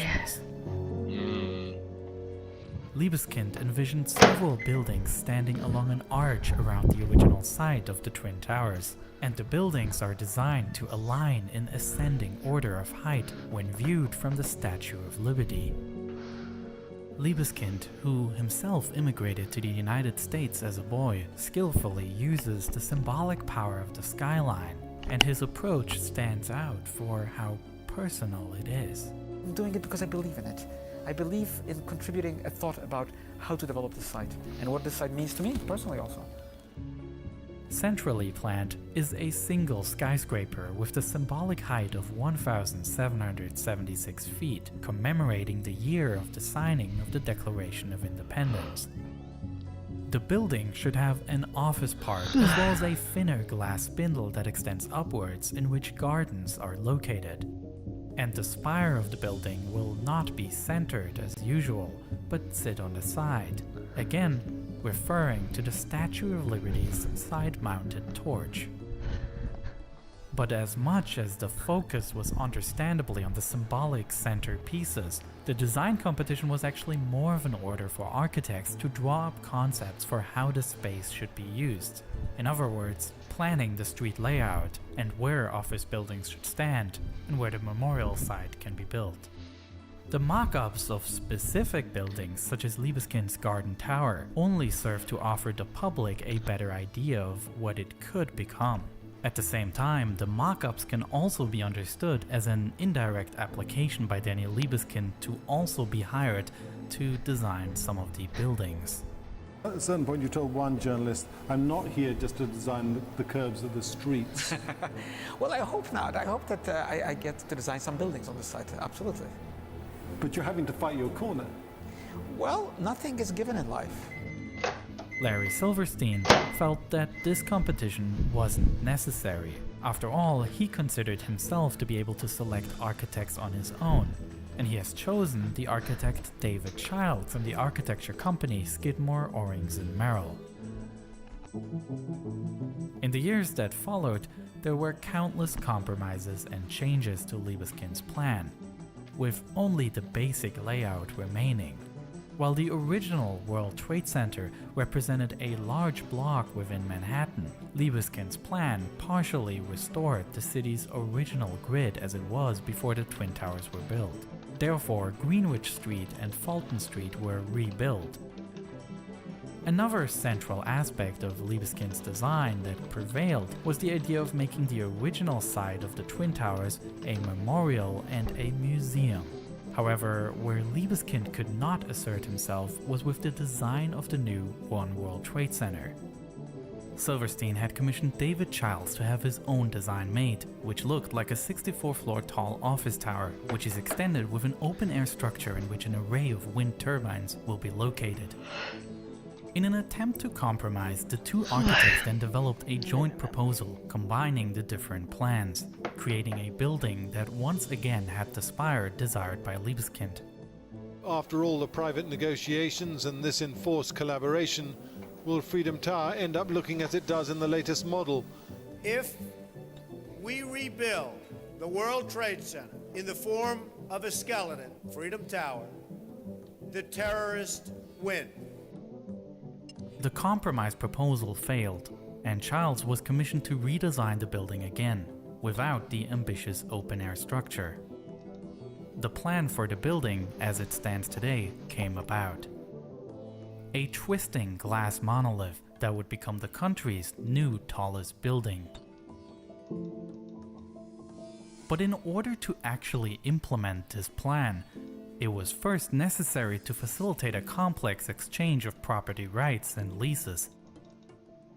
Larry Silverstein was legally entitled to build new buildings at the place where the Twin Towers had once stood. However, since the memorial is to be built here, a swap deal was necessary. This resulted in a long-running dispute between the New York Port Authority and Silverstein over the development of Childs' new high-rise building. Silverstein wanted to build it himself, but hardly had the means to handle the project together with all of the other buildings. Eventually, Silverstein ceded his rights to use the original Twin Towers site, as well as to build World Trade Center Tower 1, to the New York Port Authority, and provided part of his insurance proceeds for these projects. In return, he received the right to build 3 new office towers, World Trade Center 2, 3, and 4. For the design of the memorial site, a separate competition had been launched, with lots of innovative ideas. For example, one design suggested stairways along the outlines of the Twin Towers that lead visitors into an underground room filled with lights. Or another design that envisioned the creation of 2 memorial gardens where the towers originally stood. Of all the drafts, the proposal Reflecting Absence by Michael Arrett and Peter Walker was selected as the winner. 2 pools were built outlining the shape of the Twin Towers. On the inner walls of these pools, an artificial waterfall blocks out the noise of the city. Located along these pools are the names of the victims of the September 11 attacks and the victims of the 1993 World Trade Center bombing. On this site, there is also a pavilion entrance to the museum, which is located underground. The lot adjacent to One World Trade Center is also owned by the New York Port Authority, and a performing arts center is under construction here. The building went through several financing difficulties and a change of architect, but is now scheduled for completion in 2023.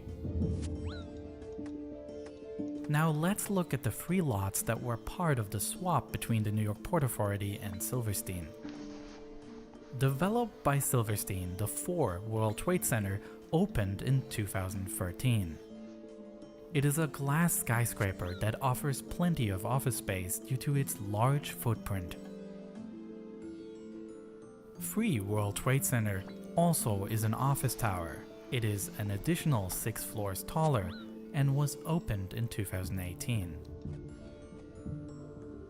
2 World Trade Center, a building that will significantly shape the city's skyline in the future due to its direct proximity to One World Trade Center, has not yet been built, and the plans for this building have changed several times in the past. An original plan by the design studio Foster & Partners envisioned a sloped roof consisting of 4 diamond-shaped elements that in their arrangement faces the memorial site. However, Silverstein Properties struggled to find enough tenants for the future building, which delayed the project. As part of discussions between Silverstein and 21st Century Fox and News Corp, who were considering relocating their headquarters to this new building, architecture studio Björk Ingels Group was commissioned to create a completely new design, now tailored to the needs of media corporations. But after this tenant deal ultimately did not materialize, Foster and partners were again put back into the chair to produce yet another draft. This is the current plan, showing a building divided into different vertical elements and characterized by large green terraces. But it remains to be seen whether there is enough corresponding demand for office space so that the building can be constructed. It is a problem that also affects 5 World Trade Center, which is to be built in this area. It turns out that as much as there was a desire on part of the investors to rebuild the lost office space of the original site, Manhattan's needs have changed over the course of 2 decades. Although this building was not part of the deal between the Port Authority and Silverstein, eventually Silverstein Properties were still chosen to develop the site, this time together with Brookfield Properties. The planned building was designed by architecture studio Kohn Pedersen Fox and is predominantly a residential tower offering living space. The construction is expected to start next year. The area directly in front of it, on the other hand, is already mostly developed. Let's go back to look at what was located here originally. The lot at the corner of Liberty Street and West Street was where the parking lot and the historic Greek Orthodox Church were located. After the attacks, the plan arose to rebuild this church, but with a much larger building, which also offers space for a museum. Not far from the original location, a building designed by Spanish architect Santiago Calatrava was built, with a circular domed center and 4 side towers. The project has been plagued by delays and increased costs, but it is well advanced in construction now, with an opening expected soon. And while the original church was in architectural contradictions with its surroundings, the new building is fully integrated into the concept for the entire site. Adjacent to the church is the newly built Liberty Park, located above a parking garage. And finally, in addition to the church, the architect Santiago Calatrava was able to design yet another prominent building at the new World Trade Center, one where pedestrian traffic will probably be the highest, the World Trade Center station. Before the attacks, access to public transport was located below the World Trade Center, right where the shopping mall was. To this day, it is an important transit point in the city, as it connects the New York subway system and the PATH system, which runs between New Jersey and Manhattan. As a centerpiece for this transit hub, Calatrava designed the so-called Oculus building.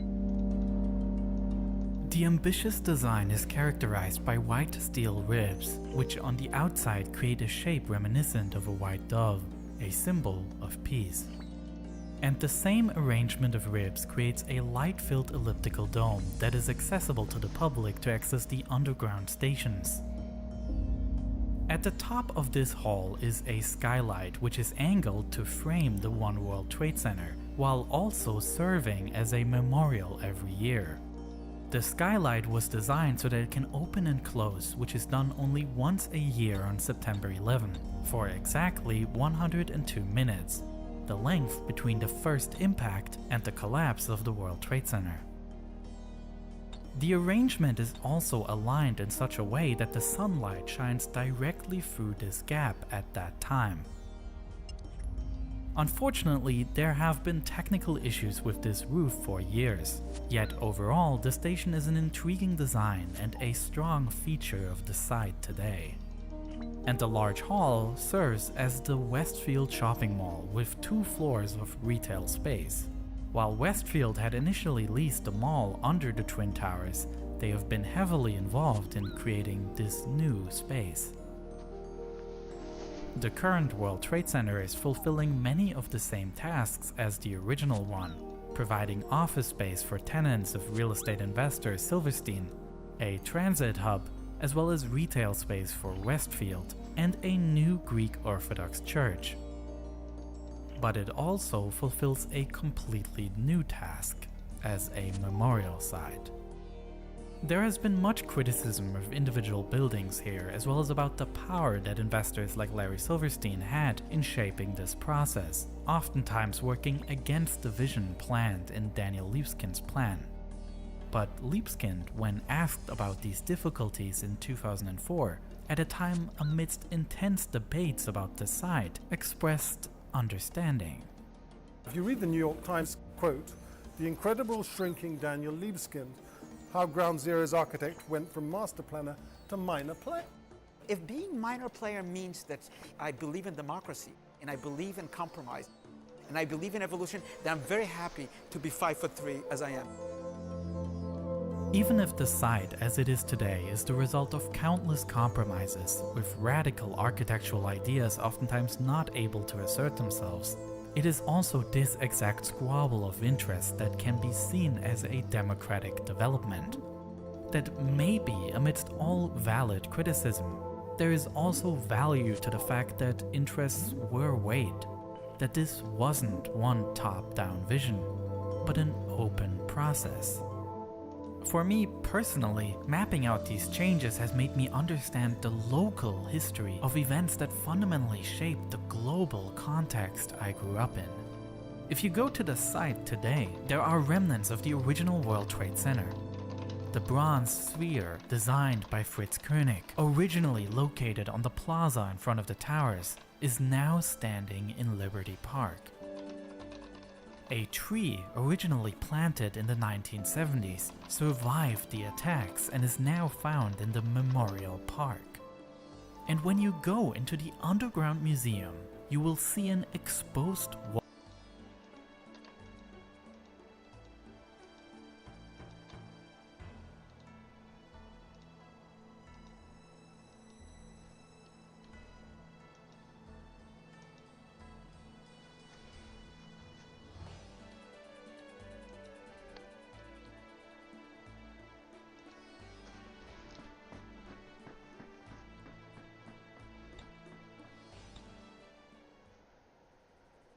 Alright, time to go back to watching the trailer a couple more times, couple 100,000 billion more times.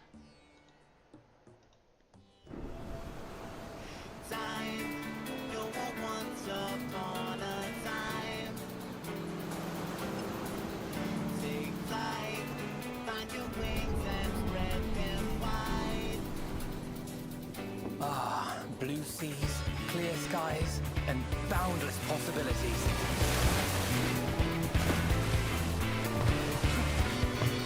I dare say our destination will soon be in sight. Enjoying yourself for a change?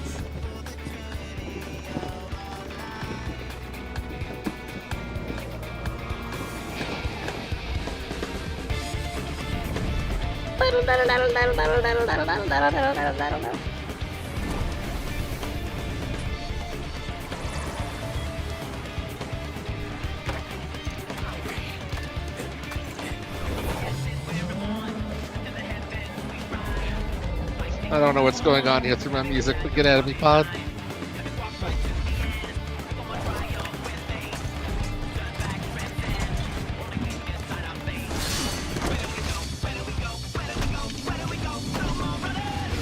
I think this is going to be the plot of Dawn Trail is I'm going to be sent into a pyramid and I have to put my hand in every pot. That's the trial. Yes. Lower stakes. Just the risk of a snake being in a pot.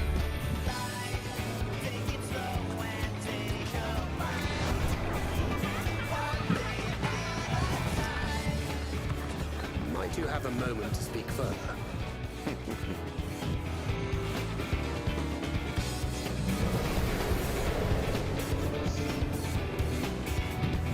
At last we are come to the land you call the New World.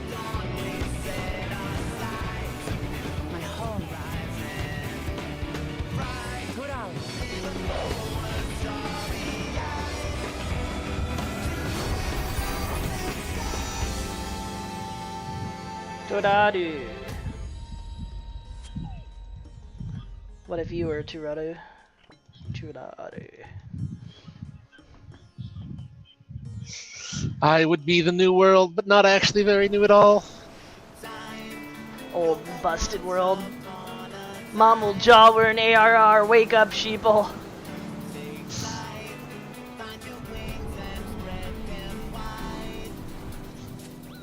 Ah, blue seas, clear skies, and boundless possibilities.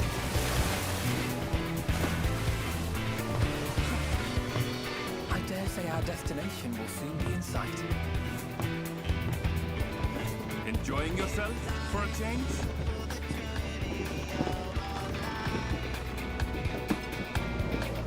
I'm sad every time I listen to it, because I think one of the lines in the chorus should be, "It's time for the turning of the tides." But it's not. I don't know why. I don't know why they didn't include that line. Some to ocean, new things, come on. Maybe it's in a part of the music that isn't featured. All I know is there should be, because it fits with the scheme so perfectly.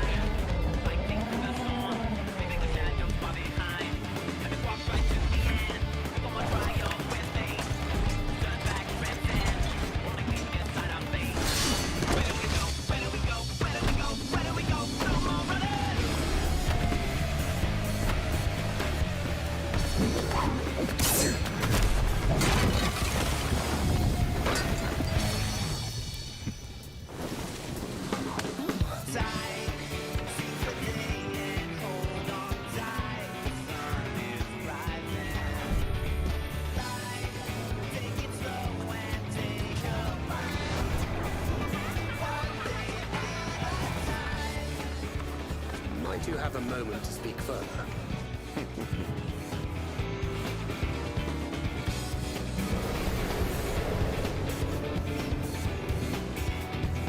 At last, we have come to the land you call the New World.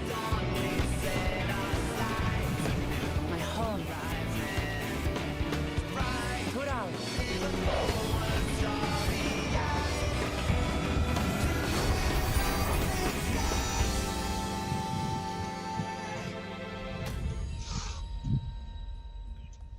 I got owned by something. Nope, just trying not to get owned.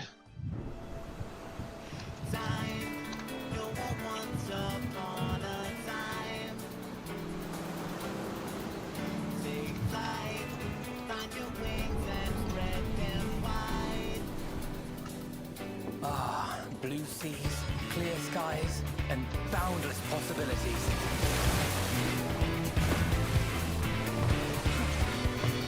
I dare say our destination will soon be in sight. Enjoying yourself for a change?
Might you have a moment to speak further?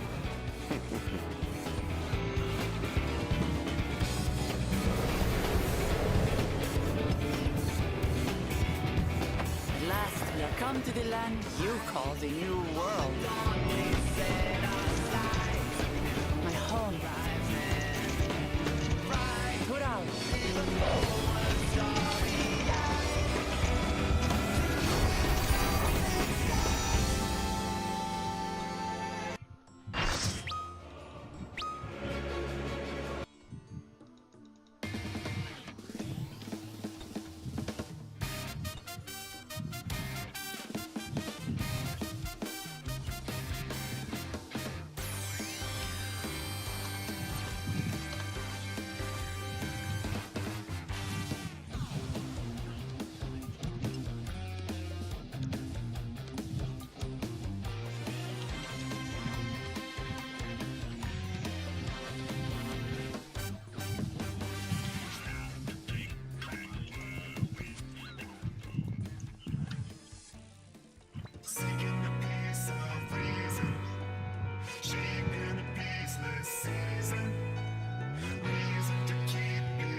service hot like a spring. Step back, two-step, two-step, one, two, three.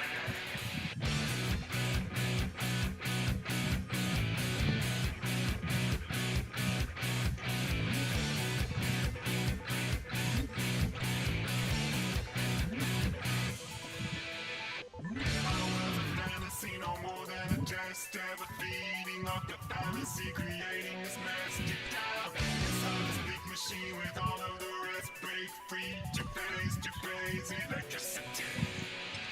Time turning up the volume, time turning on us always. No time enough tomorrow, forward turning back to where we began. 20 seconds testing. Fragments in one direction, so fast your noise detected. Delirium unsuspected. Static to amazing. Time in the gate for deepness. Transmissions begun completed. 7 to 3 to decent. Arrested destiny alone in a trance, no escaping from this waking dream, no hope for advance. You see, the mortal we serve is not but a spring. Unwind, too slow, too quick, too much to believe.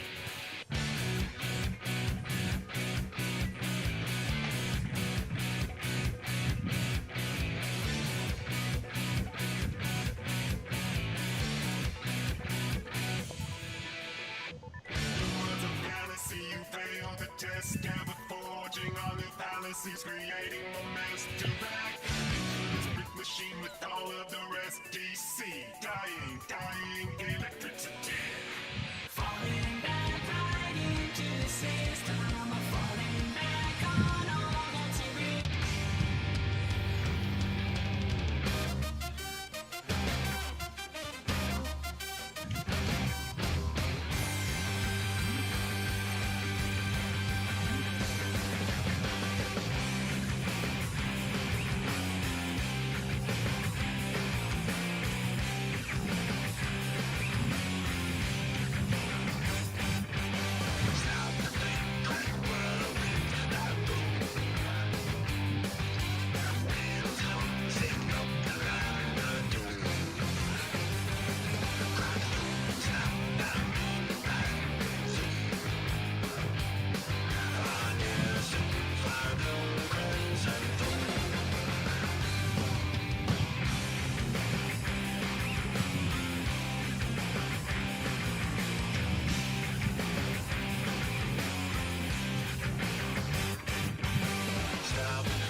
Thieving level 71.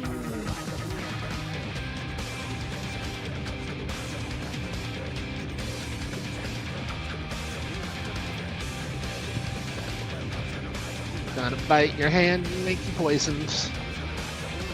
I can go to a new floor now.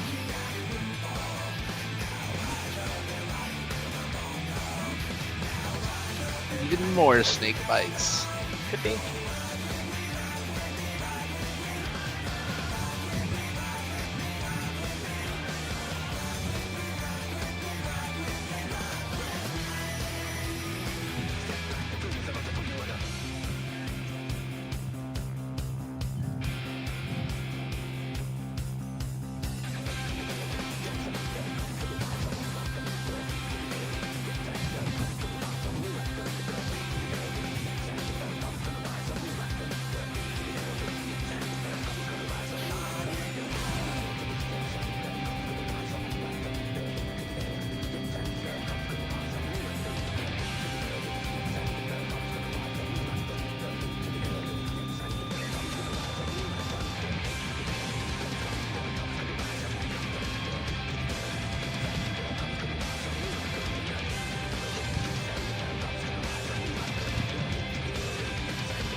Gobby boom, gobby doom.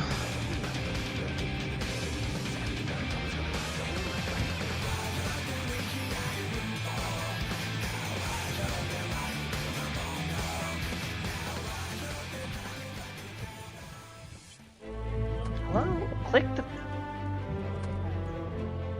Why is my character doing this? Tired of having hand bitten by snakes. Could be.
Commander players play Teferi's protection all the time. They also play it wrong all the time. Nico Carrozza, this is for you. Let's settle all the standing bets you still have. All curses currently attached to you, they don't fall off. They stay there. Duskmantle Seer and Sign in Blood will still net you card advantage, but you won't lose life for it. You can still shuffle or mill as long as you weren't targeted as a player, and all your shocklands will become really bad because they all enter tapped because you can't pay any life. All your permanents phasing out don't cause leaving or entering the battlefield triggers to happen. That's not how this works. Also, auras, equipments, and +1/+1 counters, they don't vanish or fall off, they just come back in next turn. Creatures can still attack you, but they won't deal any damage to you, and with you having protection and your life total not being able to change, there won't be any infect damage or commander damage either, unless somehow that damage is unpreventable, in which case, if your opponent for some reason decides to play Questing Beast as their commander, you will take commander damage. Commander players play Teferi's protection all the time. They also play it wrong all the time. Nico Carrozza, this is for you. Let's settle all the standing bets you still have. All curses currently attached to you, they don't fall off. They stay there. Duskmantle Seer and Sign in Blood will still net you card advantage, but you won't lose life for it. You can still shuffle. Squirrels are usually made on tokens, not game pieces, but there's some of them that have been just nuts. I'm sorry. In Odyssey, we saw the first real squirrels and it wasn't even close. We got a 4-mana 1/1 that is only sometimes an 8/8, and most importantly, this is an angry broccoli and definitely not a squirrel. So Squirrel Mob is our clear winner and currently the best squirrel ever. Then we didn't get another tree rat for another 16 years. But look at this thing, Earl of the Squirrel, it even rhymes. And Squirrel Link is just peak humor. But it's 6 mana, so Squirrel Mob is still the most potent rodent. Then we got Helica Glider, big yawn. But then crack open a horn of meat and call me Carl with a K because Toski, Bearer of Secrets, is all that and a bag of acorns. This card not only fits in a squirrel deck, but can be played in loads of commander decks and even saw play in a bunch of other formats. I even drafted in Q. Will Wizards ever print a squirrel with more powerful raw metrics than the Bearer of Secrets? Well, Modern Horizons 2 brought in Chatterfang and its Nepo baby Squirrel Sovereign, but they're still not played as much as Toski. They're still pretty good and I might have to fight some people over it, but for me, Toski still stands as the bushiest boy. Squirrels are usually made on tokens, not game pieces, but there's some of them that have been just nuts. I'm sorry. In Odyssey, we saw the first real squirrels and it wasn't even close. We got a 4-mana 1/1 that is only sometimes an 8/8, and most importantly, this... Did you happen to witness...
Oh no, someone has found proof that we are not in the darkest timeline. Oh. Graha could have been a Hrothgar. Imagine. He couldn't have been because he was from ARR. Look. Checkmate. Just imagine all the scenes of him eating and everything else and being a Hrothgar. No, I don't think I will.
think that's enough plunder pyramid.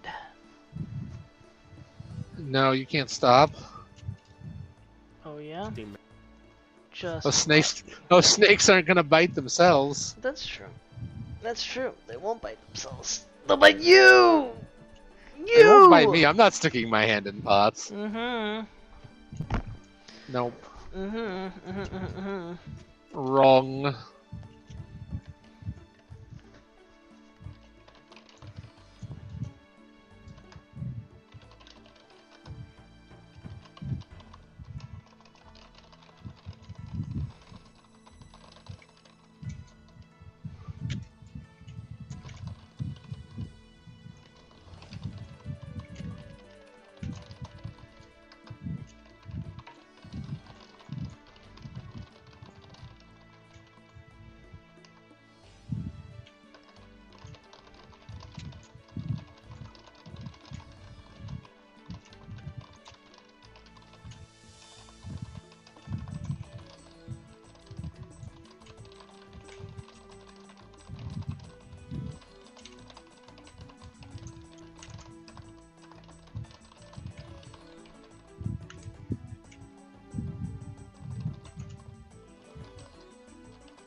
Pie's streaming, but it's not Ironmon.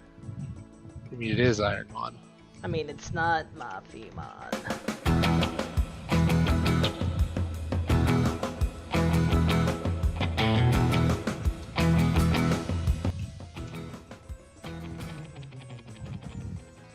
Disney's water parks are a bit, well, odd. They are, in my opinion, some of the best creations to come out of the Eisner era, serving as some of Disney's best examples of intriguing and engaging theme park design. Yet, they tend to be forgotten and overlooked by the majority of people, never really entering the conversation when discussing the world's best theme parks. Even for the general park-goer population, you never really see people discussing these parks when they plan their vacations to Walt Disney World. So, why is that the case? Well, as we've seen with Universal's Volcano Bay, no matter how good of a park it may be, water parks just simply aren't as popular as their dry counterparts. I have certainly mocked Universal for trying to market this as a full-fledged theme park, when it's clearly not the same type of experience.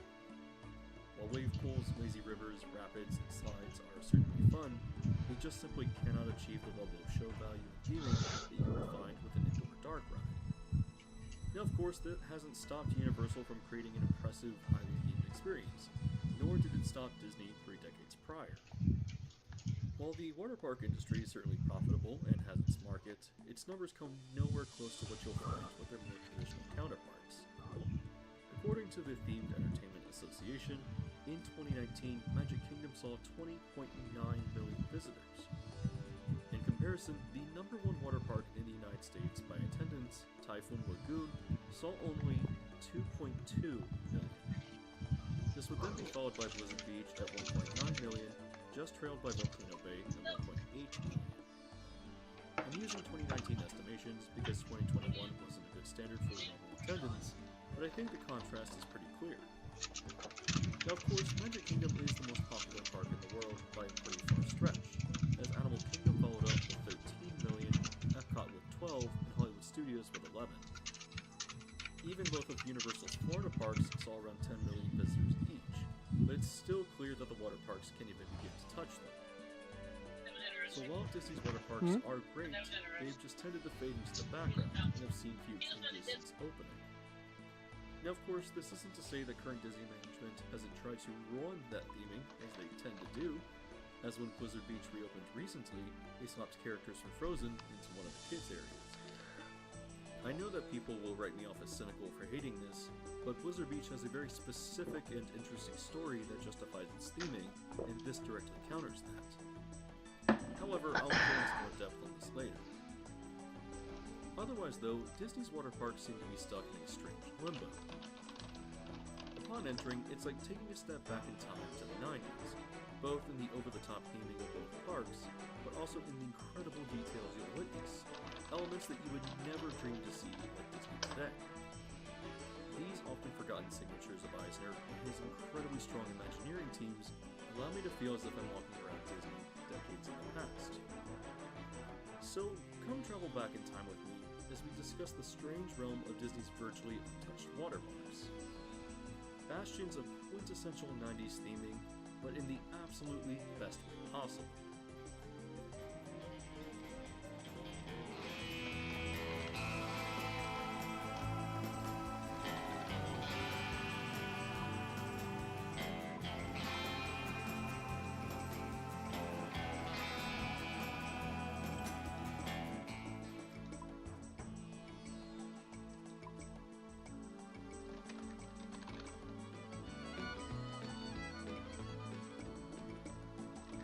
Disney's River Country would open in 1976 at the Fort Wilderness Campgrounds, it was rather quaint in comparison to the parks that would be built later.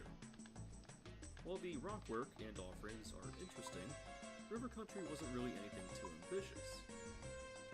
In my opinion, its reputation grew after it closed in 2001, having sat abandoned until it was demolished a few years ago and cultivating an air of mystery, begging to be explored by those bold enough to do so. While River Country has become a fun part of Disney history, I think that Disney's first contemporary water park, Typhoon Lagoon, completely outshines it. The park would open in 1989, so while not technically the 90s, very much fit the design choices of that era with the over-the-top, in-your-face level of theming. The massive wave pool, which for the time produced unprecedented 6-foot swells, would also eventually fit into that late 90s culture. Ruining this dumb shield.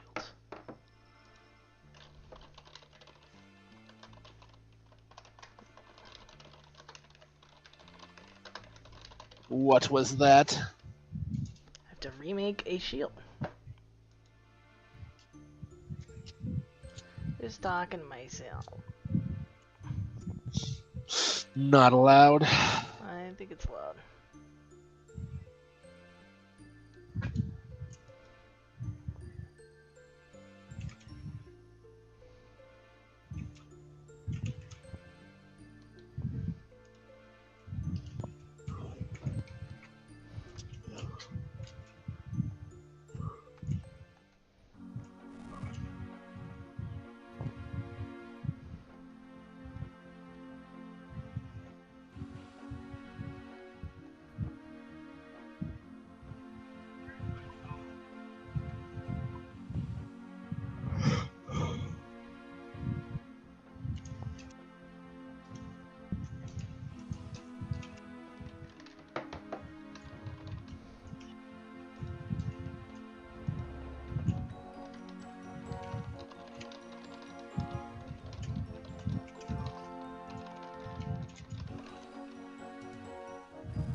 Of marketing things through recreational sports, as the waves themselves could actually be surfed on. Disney actually offers surf lessons for both beginners and the experienced, where you enter the park before it opens to the public. While I can't find any information on whether this was offered post-shutdown, it is still up on the Walt Disney World website. However, even the chance to experience an activity like this is something that distinctly defines that Eisner era. Whether it's fishing around Disney's waterways, driving a race car at the Richard Petty driving experience, diving into the tanks of the living seas, or partying at Pleasure Island, the Eisner era at Disney introduced many unique experiences and recreational activities beyond just the theme parks. In fact, another interesting element of Typhoon Lagoon was the Shark Reef. It opens with the park and allowed you to snorkel with sharks, stingrays, and a variety of tropical fish. It definitely felt unique and distinctly Disney, as in you couldn't really find anything like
What if you fought some wyverns and you said why?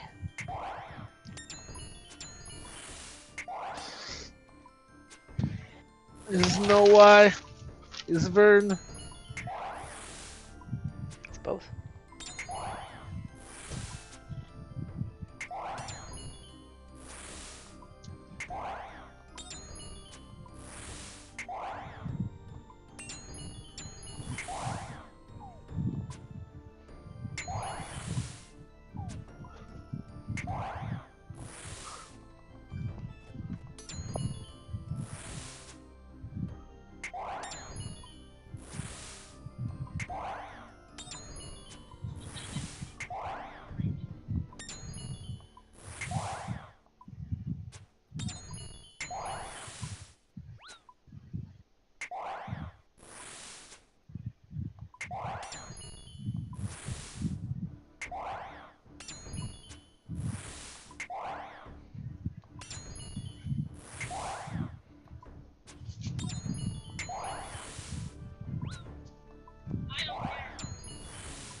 Is your mom talking to your animals?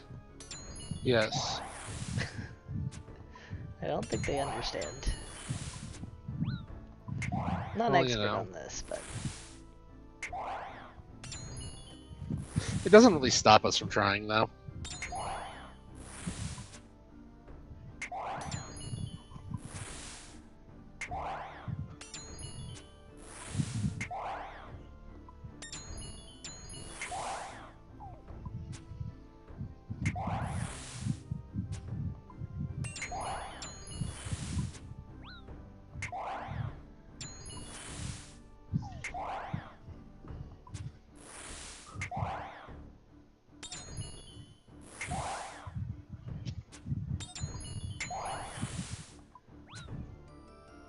the animals you call the new world. Wait, what? The animals you call the new world. No, wrong.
this is single combat.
Let's go.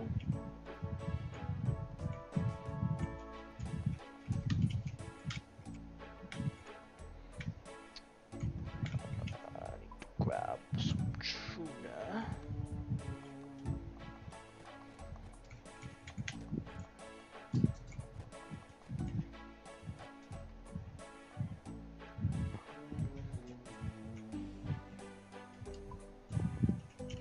I don't think I need prayer potions for 2 wyverns, but I do need some lobbies. Okay.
Elsewhere unless you went to the actual ocean.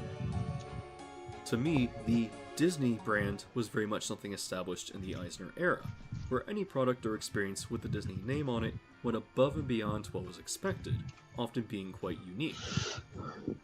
Typhoon Lagoon as a park overall seems to reflect this in both its theming and general design choices. However, the Shark Reef itself would close in 2016, with a former check-in kiosk being turned into an admittedly interesting bar, and the former pool becoming a seating area. Still, it's disappointing that this experience was removed, especially because it was offered as part of admission and not an upcharge. By most accounts, it was incredibly expensive to maintain the pool and take care of the animals, yet it also exemplifies a particular phrase that arose in that era.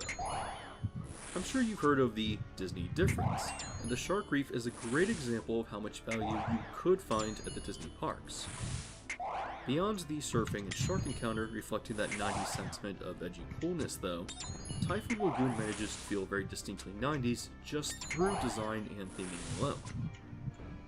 It just screams Eisner-era Imagineering through its use of excessive details, unique elements, and a strong cohesive theme that became the standard for themed entertainment in that decade. Perhaps that may not really make too much sense to you, so let me walk you through the park experience and explain what I mean.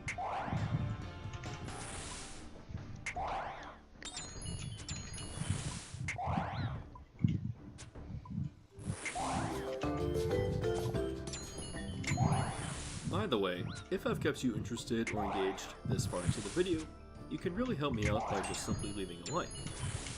I've noticed that just asking people to do so as a favor works really well in allowing the video to gain exposure, so if you think I deserve it, I would really appreciate that simple gesture. At the park entrance, you'll encounter a mast buried in concrete meant to look like sand, welcoming you to Typhoon Lagoon. You'll also notice that the design of the ticket windows are all different, ranging from a tropical pavilion to elements of a ship separated from the hull. As you enter the park, the cover over the turnstiles is made up of different ship parts and miscellaneous junk. Here at the front, you also have an opportunity to take a picture with the park's icon, Lagoon and Gator, designed to emulate a sand sculpture. As you move further into this tropical paradise, you'll follow a winding path, and if you stick to your right, you'll find yourself on an overlook with mounted telescopes. This reveals the lagoon, anchored visually by a shrimp boat that mysteriously found itself balanced on top of a volcanic mountain. Obviously, this is a pretty unique and interesting visual beacon for the park. In classic Eisner-era fashion, the park also has a cohesive story and theme that ties everything together, and the detail used to do so is both clever and nuanced. First, let me say that I think that designing the entry pathway to wind around the carefully landscaped foliage, leading to the big reveal, is a great design choice. Disney's parks don't have a lot of vertical height to them, but as with the reveal of Discovery Island and Animal Kingdom, Typhoon Lagoon also manages to make everything feel much larger and exciting, both through the forced perspective of the volcano with the boat, as well as with the scope of the reveal. It's an incredible design choice that works extremely well, but is never really talked about, so I wanted to highlight it here. As for the story of the park, it's rather straightforward.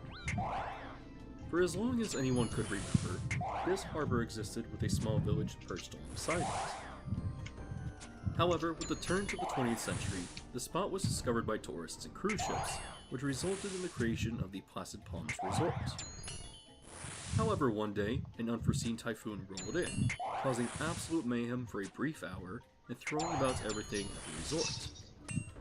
Once it passed, a furious mess was left behind, which accounts for much of the debris in the shrimp boat, known as the Miss Tilly, perched precariously on top of the volcano.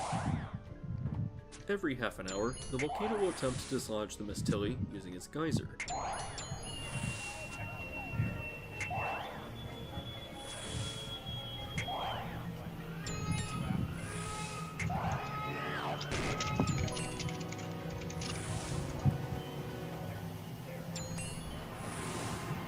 Granite longsword, what the frick is that?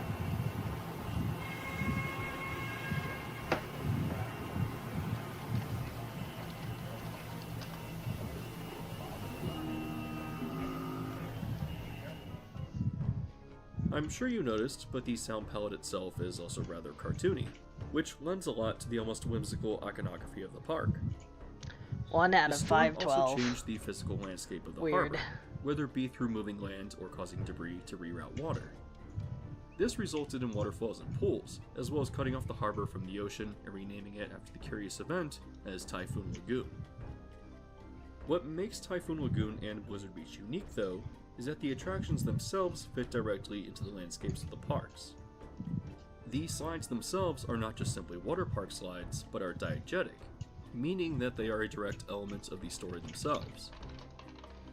With the typhoon creating new water features, the inhabitants decided to create makeshift paths up the mountain, bringing you to the top of these new waterways that you can use to slide down back to the lagoon. The slides on the mountain are designed with long meandering pathways that allow you to feel as if you're exploring and trekking up the mountain, going out of their way to be longer than necessary. Still, while not getting you to the slides quickly, this design choice really provokes the feeling of embarking on an adventure, and discovering interesting elements the further up you go. Another example of the park's commitment to theming is when you get to the top of the pathway for an attraction known as the Storm Slides.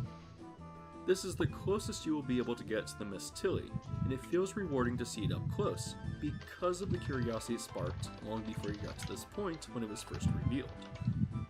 However, as the boat is blocking a geyser from erupting out of the top, the water spills down from under the boat and into the actual queue itself, feeding into the slides. It's a nice immersive touch, and is an example of clever Disney theming that you'll no longer see. Imagineering seems really committed to creating this fun, immersive environment that serves that story as realistically as it can. Another example of this would be the wave pool. It appears that the rocks surrounding the lagoon have been dammed up for whatever reason. Usually, a water effect will have nozzles spraying water out of the wood to make it seem as if the dam is about to break, and my assumption is that the occasional massive wave is meant to portray this event. I'm glad to say, though, that with further updates to the park, this immersive design philosophy would be faithfully adhered to. The first example of this was the Crushing Gusher, which is a water coaster introduced in 2005. Traveling up the stairs and through a themed, dilapidated fruit processing plant, guests have the choice of choosing one of 3 chutes used to transport the fruit down into the pool below. Finally, the most recent addition to the park was Misadventure Falls, added in 2017. The story of the attraction is that Mary Oceaneer, a sea captain and member of the Society of Explorers and Adventurers, went down in a diving bell to search for treasure along the ocean floor. After resurfacing, her ship was hit by the typhoon, and everything was scattered about. The riders themselves enter rafts, aiming to help her search for the lost treasure. On entering the lift hill for the cargo transport, you can encounter Mary's parrot named Salty, who instructs you to report on any treasure you may see on the way down. While it's cool that the slide has an animatronic, more often than not it appears to not be working and is covered up. Still, this is a quality family raft ride that manages to be quite fun as you move through the jungle. Hopefully I've made the point that through both the immersive theming of the different attractions and the various shops and eateries, Typhoon Lagoon manages to act as a signature creation from the incredibly strong Imagineering teams of the Eisner era. Think about all the different elements that came together to create such a uniquely detailed space, all working to reinforce a cohesive story. It embraces the shipwreck theme by mixing the island architecture with seafaring debris, incorporates its slides directly into the story, and offers elements that feel distinctly unique and Disney that reflects the best of Eisner's Imagineers. It's a truly incredible park with an immense amount of thought put into it, and I'm glad to say that Blizzard Beach continues this level of thoughtful design as well.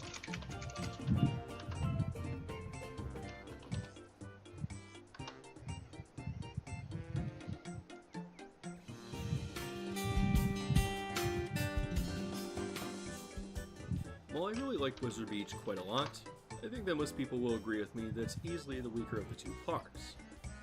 This is apparent from the entrance, which fits the theme of the Florida Ski Lodge, but lacks the detail that defines the front of Typhoon Lagoon.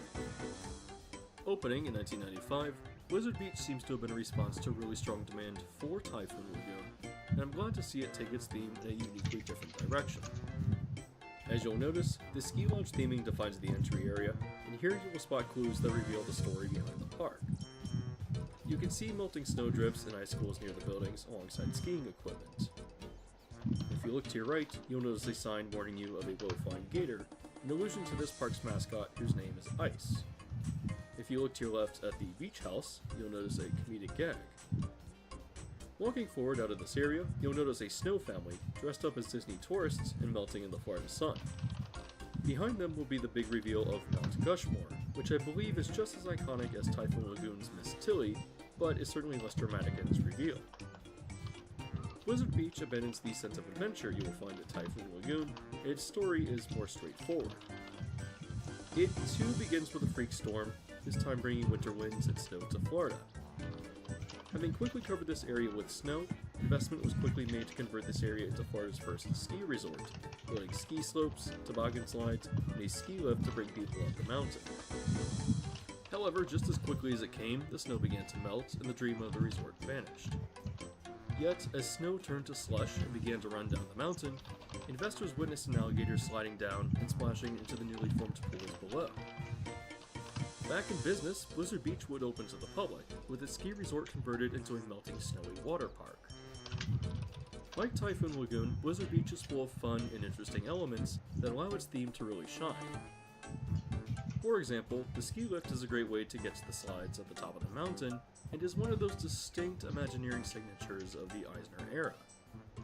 Disney didn't have to do this, but it's a really fun and cleverly thematic way of immersing people into the story.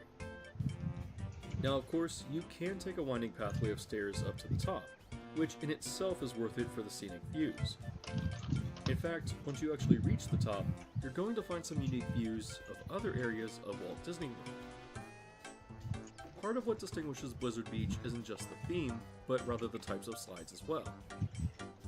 In comparison to Typhoon Lagoon, these slides are taller and faster, allowing this park to be more appropriate for thrill seekers. This is best exemplified with the park's two tallest slides, the Slush Gusher and Summit Plummet. Another detail to note is that when riders drop down Summit Plummet, a gag occurs where a water effect will make it look as if they have flown off of a ski ramp. It's stupid and funny, but also another distinct detail that would have only occurred under Eisner-era Imagineering. Another detail you'll notice here up on the mountain is the various snow machines, trying to keep the mountain perpetually snowy.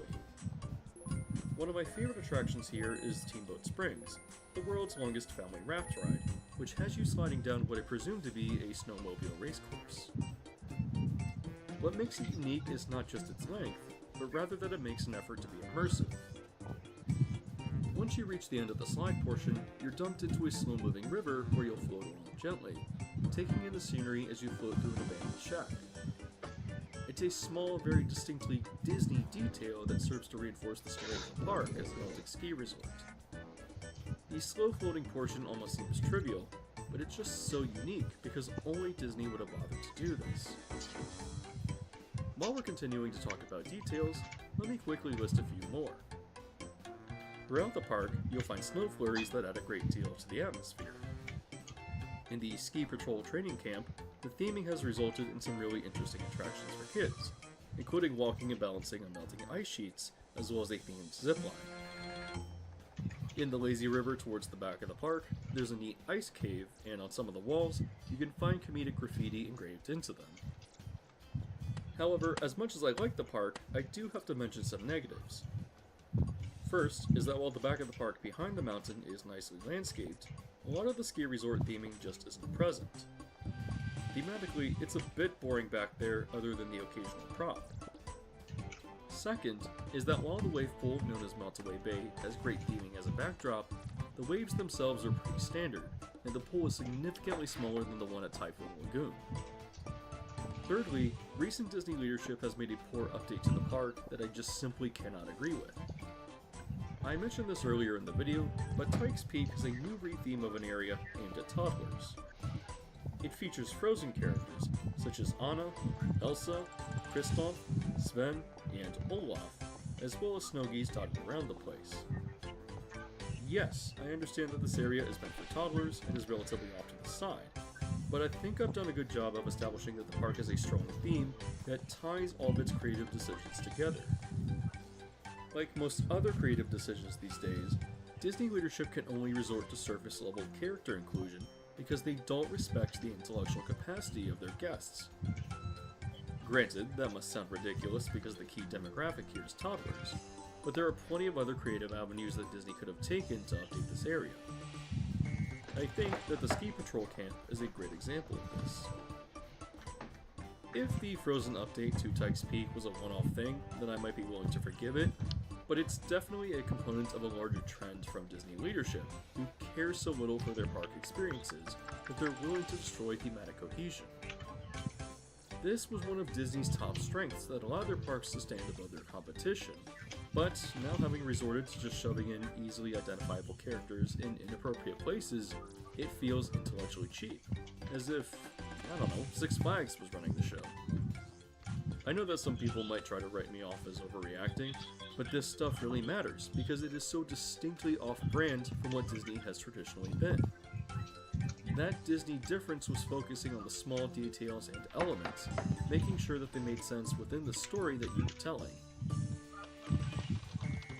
Both Blizzard Beach and Typhoon Lagoon are some of the best, but also seemingly forgotten examples of what Disney Imagineering had to offer. For as much as I've spoken about both of these parks already, I have some really interesting points I would still like to share.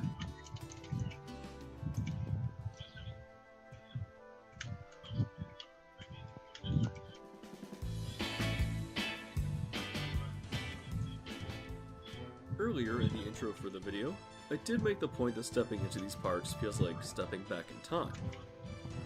When you walk in, you can just feel the power of Imagineering from that era, and it feels as if Eisner were still CEO. I know it's just the nostalgia talking, but to me, it's like traveling back in time to the 90s or the early aughts. Now granted, this doesn't make any thematic sense for the park, but you can definitely hear Powerline, as in the Michael Jackson-inspired character from the Goofy movie, going towards the front of Blizzard Beach. I've already discussed a lot of the visual details that allow these parks to feel distinctly 90s, but their signature is felt through the other senses as well. While we're on the topic of music in Blizzard Beach, I do want to also point out that in certain sections along the lazy river, you can hear the cue music from the Matterhorn bobsleds. It's just, well, stupid and funny, but reflects the humor of Disney in 1995. Otherwise though, Blizzard Beach's music is appropriately either calypso, surf rock, and, sometimes not appropriately, random Disney songs which I actually don't like. I don't see why it was necessary or thematically appropriate to play songs from Coco in a park like this. In contrast, Typhoon Lagoon also seems to focus on a lot of calypso and surf rock, but also on orchestral versions of what I believe are sea shanties. I did also notice one distinct musical element of the Eisner era: jazz. It might seem like a weird fit for Typhoon Lagoon, but I definitely heard it while walking up to the big reveal. Jazz found itself everywhere in the parks under Eisner, especially in Disney MGM Studios, so it's also great to hear it in a place that feels stuck in that era. As far as I can remember, I didn't hear any Disney film songs in this park, though I wasn't really looking out for them. Another sensory element I haven't yet mentioned is scent. Throughout Typhoon Lagoon, there is very much a distinct fruity smell that reminds me heavily of bananas or coconut, which I'm assuming is the intent. Throughout Blizzard Beach, especially in the ice cave that the lazy river runs through, there's also a scent that I can't quite place either. It reminds me a bit of fresh pine, but I think it's supposed to be a bit more generic, smelling more fresh and representing either snow or ice in some abstract manner. Sensory effects are definitely something that Eisner's Imagineers were far more interested in, and the only recent examples I can think of are on Flight of Passage and Somewhere Around the World. Finally, there has been a long-standing myth that while heated, the water at Blizzard Beach was kept at a cooler temperature than at Typhoon Lagoon. As far as I can determine, there's no evidence to suggest that this is true, but it feeds into the old reputation of the Disney difference, adding unnecessary detail just because they could, which is why I think it's so widely believed. Disney's water parks, at least thematically, just cannot be matched. While Volcano Bay is great in its own way, and is certainly more appealing to certain demographics with its larger and more intense slides, it just lacks that dedication to story that you'll find in Disney water parks. While I've certainly seen a lot of advertisements for these parks recently, they still seem to often feel forgotten, even by the most dedicated of Disney fans. That's a large part of why I wanted to make this video, because I wanted to remind people that these are some of the best examples of Disney Imagineering, not just from the Eisner era, but through the entire history of the company. Entering Typhoon Lagoon or Blizzard Beach, you immediately notice the difference, as if you had stepped back in time right to the 90s. These parks were distinctly Disney, not because of whatever franchise they owned that they could throw at you, but because they wanted to offer unique experiences such as the Shark Reef, or wanted to have fun with small but impactful elements such as the Summit Plummet ski slope gag. In a time where I am increasingly losing interest with Disney creatively, their essentially untouched water parks stand as a reminder of the Disney standard that built the reputation that they're currently coasting off of. So, to wrap everything up, all I can say is that if you watched this far into the video, I would like to hear your opinion on these parks. Whether you want to tell me which park you prefer, whether you disagree with my hatred for Pikes Peak, or if you agree that these are interesting expressions of Imagineering stuck in time, I think that there's a lot that can be discussed here. As always though, you can really do me a favor by leaving a like on the video. If you enjoy stuff like this but haven't yet subscribed and hit the bell icon, I strongly recommend doing that as well, so as to be notified to new videos as they release.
Hello, I'm Scruffy, and today may be April 1st, but I'm not joking when I admit that my favorite game series, the Pikmin series, is rife with flaws. And no game series isn't, but there's one design choice in particular that I really hope they've reviewed and reworked for the next installment. And that's Pikmin 3's boss caps. That is, a threshold during a boss battle at which an otherwise vulnerable boss becomes immune to further damage, until it gets a chance to show off its next big flashy attack, or unless you have the frustratingly specific key to oust its defenses.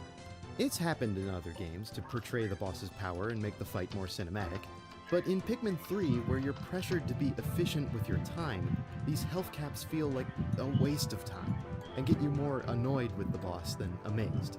Now, some bosses are worse offenders than others, so let's break it down. Deaths with the following armored stinger.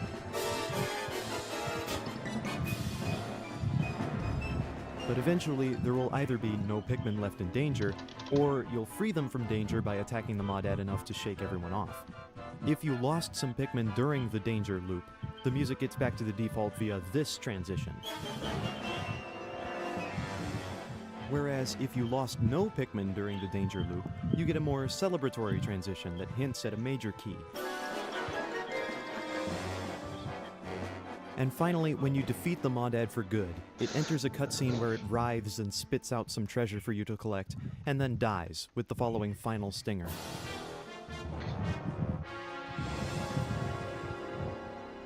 Interestingly, not a celebratory sound, more just slowing down the tempo and accenting the intense death of the giant beast. But hey, you beat it! That was a lot of musical information just now, and a far more complex system than it presents.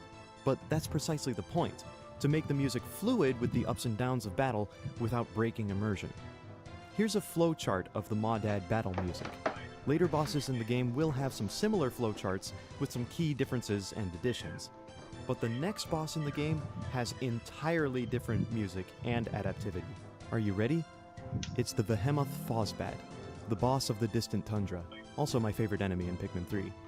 This boss is mainly in the dark, using camouflage to remain virtually invisible, and you can't really attack it without exposing it to light, so you're kind of stuck trying to turn on all the lights in its lair, an icy cave, while you know that it's present and can at any moment try to vacuum up your Pikmin.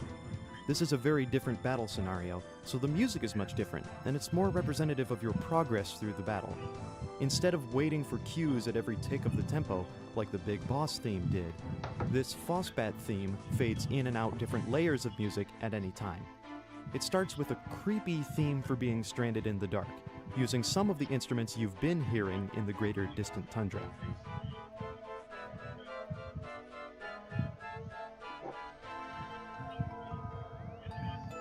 If the Behemoth Fosbat is near, even if it doesn't attack, this eerie drone and drum machine layer gets added.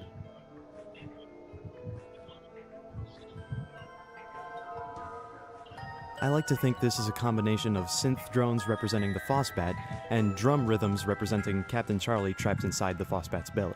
Now, if you turn on any of the 4 small light bulbs using yellow Pikmin, most likely you'll ground the Behemoth Fosbat and have a chance to attack. Now that you've truly seen the creature you're dealing with, the music adds some more quirky strings, woodwinds, and percussion for a more abominable theme.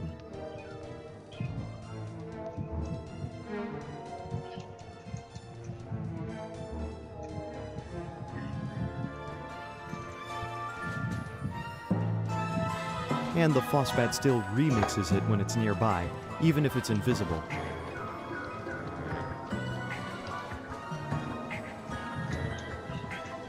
But all of this is still stage 1 of the battle. You haven't gotten your big chance to attack yet. That comes with completing the bridge to a larger, all-encompassing light bulb. One so bright that you get a cutscene just for activating it that mirrors other boss transitional music.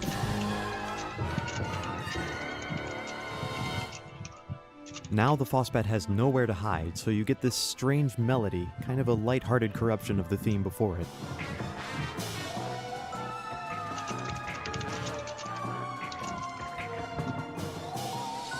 And this one is resolutely in common time signature, now with that snare drum in the background to direct your Pikmin to victory. There are no other transitions to this theme. It plays no matter how the battle goes until you deplete all the Fosbat's health. Then you hear the big boss defeated Stinger, but with an extension for the Fozbat trying to fly away and escape, only to collide with the big light bulb.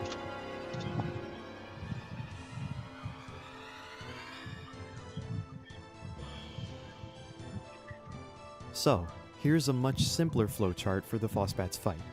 It's a unique boss with a battle pretty much unlike anything else in the series, and so the themes presented here never get revisited.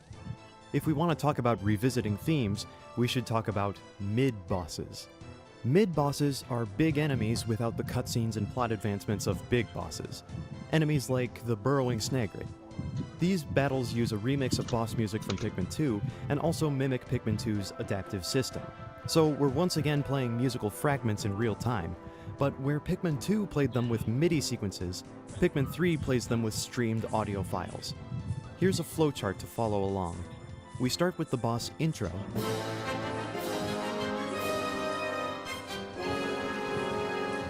Classic. Then we get to the core loop.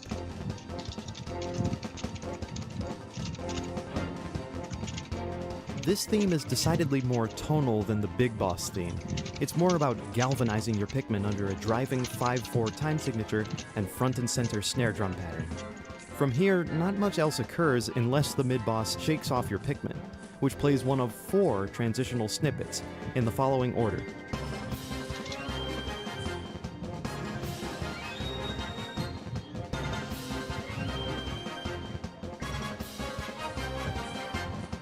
This also occurs if a mid-boss has the ability to appear suddenly, like the Snagrid burrowing up from the ground. And you'll get this transition if they burrow back in the ground. And that's pretty much it, until you defeat the mid-boss and get the tempo-slowing ending, resolving to an F major chord.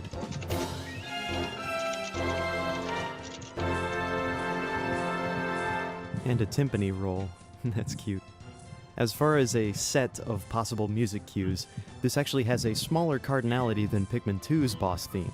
That's mainly because, unlike Pikmin 3's big bosses, these mid-bosses don't really have attack or danger phases, they just have one fight. But speaking of the big bosses, let's get back to that track with our next contender. You ready? The sand-belching Meerslug, with big lips and a big appetite. This boss battle uses the same system as the Armored Maw-Dad did, but with some changes. When the battle begins, you have the Meerslug create a sinkhole for its attack phase, then open its lips at the bottom to eat Pikmin during the danger phase. But here's a new addition. If you can successfully deal enough damage to the Meerslug while it's attacking, such as by feeding it a bomb rock, it will burst out of the ground and become vulnerable to attack, which causes this new, contrastingly chipper melody.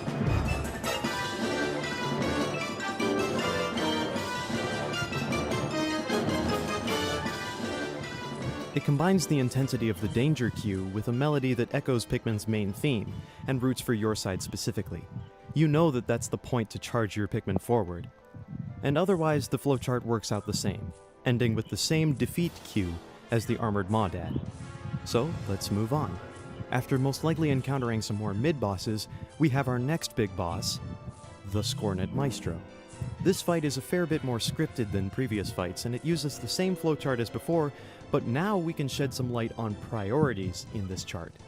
See, the Maestro will direct its own army of little bee-like creatures, Scornets, to attack in formation and capture Pikmin, and then they stay off the battlefield with any Pikmin they caught, while the Maestro is defenseless and open to attack. Here's the priority for music. If no Pikmin were captured, you hear the motivating melody to focus on swarming the Maestro. But if even one Pikmin got captured, you hear the danger cue throughout the Maestro's vulnerability, until the little Scornets return and hold the Pikmin in captivity until they either perish or until you rescue them. So the danger of losing Pikmin takes precedence over the chance to attack. That makes sense. Every Pikmin is worth protecting. But it's hard to protect them from our next boss on the list, the Quaggled Meyerclops, the giant lumbering tripedal monster. Once again, big boss flowchart, but it's wired a little differently. See, you have to damage its feet to knock it over and get a chance to attack its weak point, the big fruit of a head on top. When you knock it over, you immediately hear the chance to attack melody, but it's cut short by the Meyerclops' secret attack, sweeping its big multicolored tongue around to capture and eat Pikmin that try to engage it. And, not through with its secret attacks, it introduces one more new cue when it gets back up. After a galloping attack to try and crush Pikmin with its feet, it'll slam its entire body into the mud, prompting one transition we haven't heard before. Interesting little extra cue. Otherwise, it's a hard-fought battle, and quite a flowchart when it has that many attacks up its sleeve. But rest assured, the battle does end with the signature boss defeated cue. That's the last boss to use the Big Boss theme. And interestingly, there's one cue left unaccounted for that my collaborator, Olimar12345, has found. It's the following, which sounds like the normal boss theme, but stripped of everything but the horn vamp. Olimar12345 currently labels it as the menu open loop, because we thought it would occur when you collect a data file during a boss fight. However, that doesn't seem to be the case now in Pikmin 3 or Pikmin 3 Deluxe, so we're left wondering if it was patched out of the game, or maybe meant for some other purpose. That remains a mystery. And speaking of mysterious things, well, we've got only one boss left. My Pikmin videos just can't avoid talking about it, can they? Get ready for the Plasm Wraith. To keep things brief, I'll only talk about music when the Plasm Wraith is combating you. There's a new adaptive system when you venture inside the formidable oak, and the Plasm Wraith materializes behind you as its first form, the mysterious life form. This time, it's not based on the boss's actions or your progress through the battle. It's all based around the thing you and the mysterious life form are coveting, Captain Olimar. While his spacesuit is in forced sleep mode, you have to carry him through the depths of the oak without letting the mysterious life form get to him. So normally you hear this theme playing, a completely atonal pattern with low basses and bass drum putting horrific urgency in the rhythm.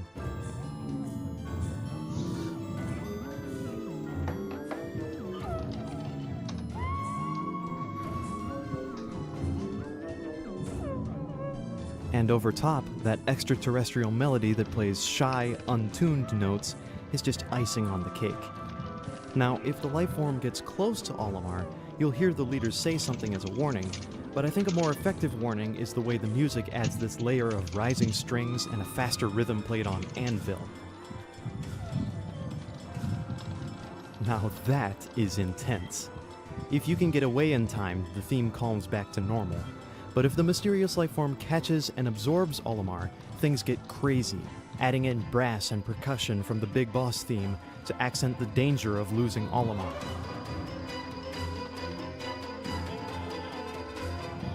Your priority shifts to fighting the boss just enough to release Olimar and be temporarily dazed. But the music never celebrates. There are no transitional cues, only this simple flowchart of varying but non-zero intensity. Once you successfully extract Olimar from the oak, you get a cutscene that references a victorious little jingle throughout the Pikmin series. But it's harmonically imbalanced, and the Wraith interrupts it, building tension for the actual final battle theme. This one's pretty popular, and there's no adaptivity. This now plays anywhere in the formidable oak, until you rescue Olimar from the Plasm Wraith's final form. And it's interesting, it combines a more focused C-sharp minor melody with the chaotic Plasm Wraith motif. And while the time signature changes around between those, the pulse of rhythms from the strings keep things on track. If anything, this battle theme assures you that this is the last item on your flowchart. And indeed, the only thing left to come after this is the cutscene when you beat the Plasm Wraith and recover Olimar, leading to the final set of cutscenes ending the story. I think it's appropriate to have that sort of clarity in the final boss theme, where everything about the music is pronouncing finality. But hang on, I can't wrap this up yet. There's still more content, isn't there? New to Pikmin 3 Deluxe are the side story modes, a prologue and epilogue to the events of the main story. These are far into spoiler territory. I'll do my best not to spoil what bosses appear, but I will say there is something near the end of the epilogue that gets new boss music and an adaptive flowchart that emulates the mid-boss flowchart. Like most of the music for the side stories, it was composed by chamber pop artist Babi, and not only is her music the perfect personality for the Pikmin series, this particular piece also makes some fun references. Here's the flowchart. It starts with a new intro theme.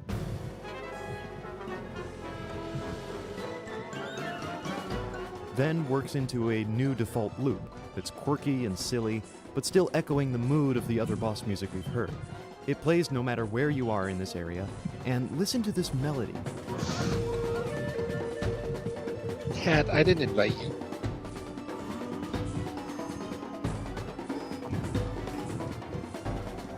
It references the main theme of Pikmin 1 on that aerophone, and more subtly references the forest navel from Pikmin 1 with that dobro. It turns those themes into a boss battle even. The only adaptive transition at this point is when the boss No, we shakes have an off hour and a Pikmin. half before, right? And it's really a back and forth of attacking and shaking off until the first stage of this boss battle is complete, prompting this little victory theme that is another part of Pikmin 1's main theme.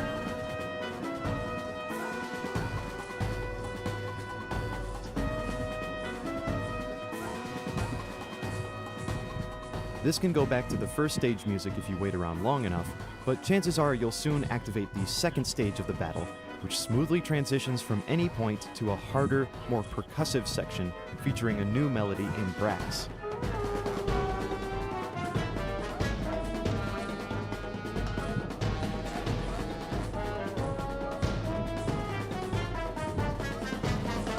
That only plays once, then returns to the default loop. Now during this stage of the fight, you can chip away at the boss's defenses, prompting one of 3 randomly chosen transitions.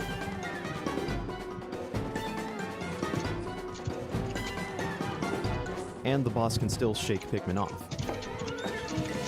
But when you finally break through the boss's defenses and deplete all its health, the tempo finally slows with one last nod to Pikmin 1's main theme as the boss falls.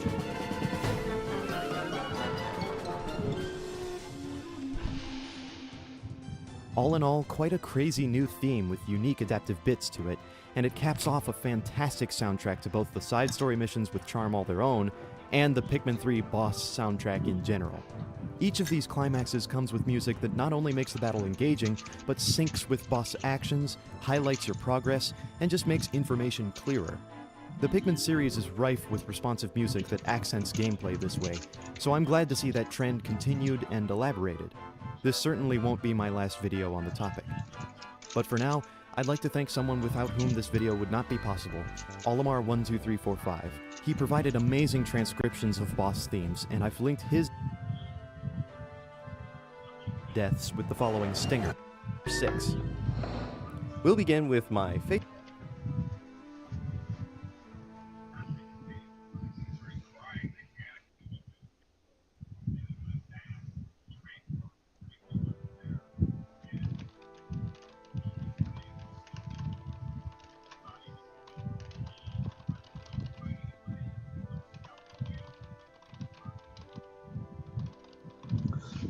Right back.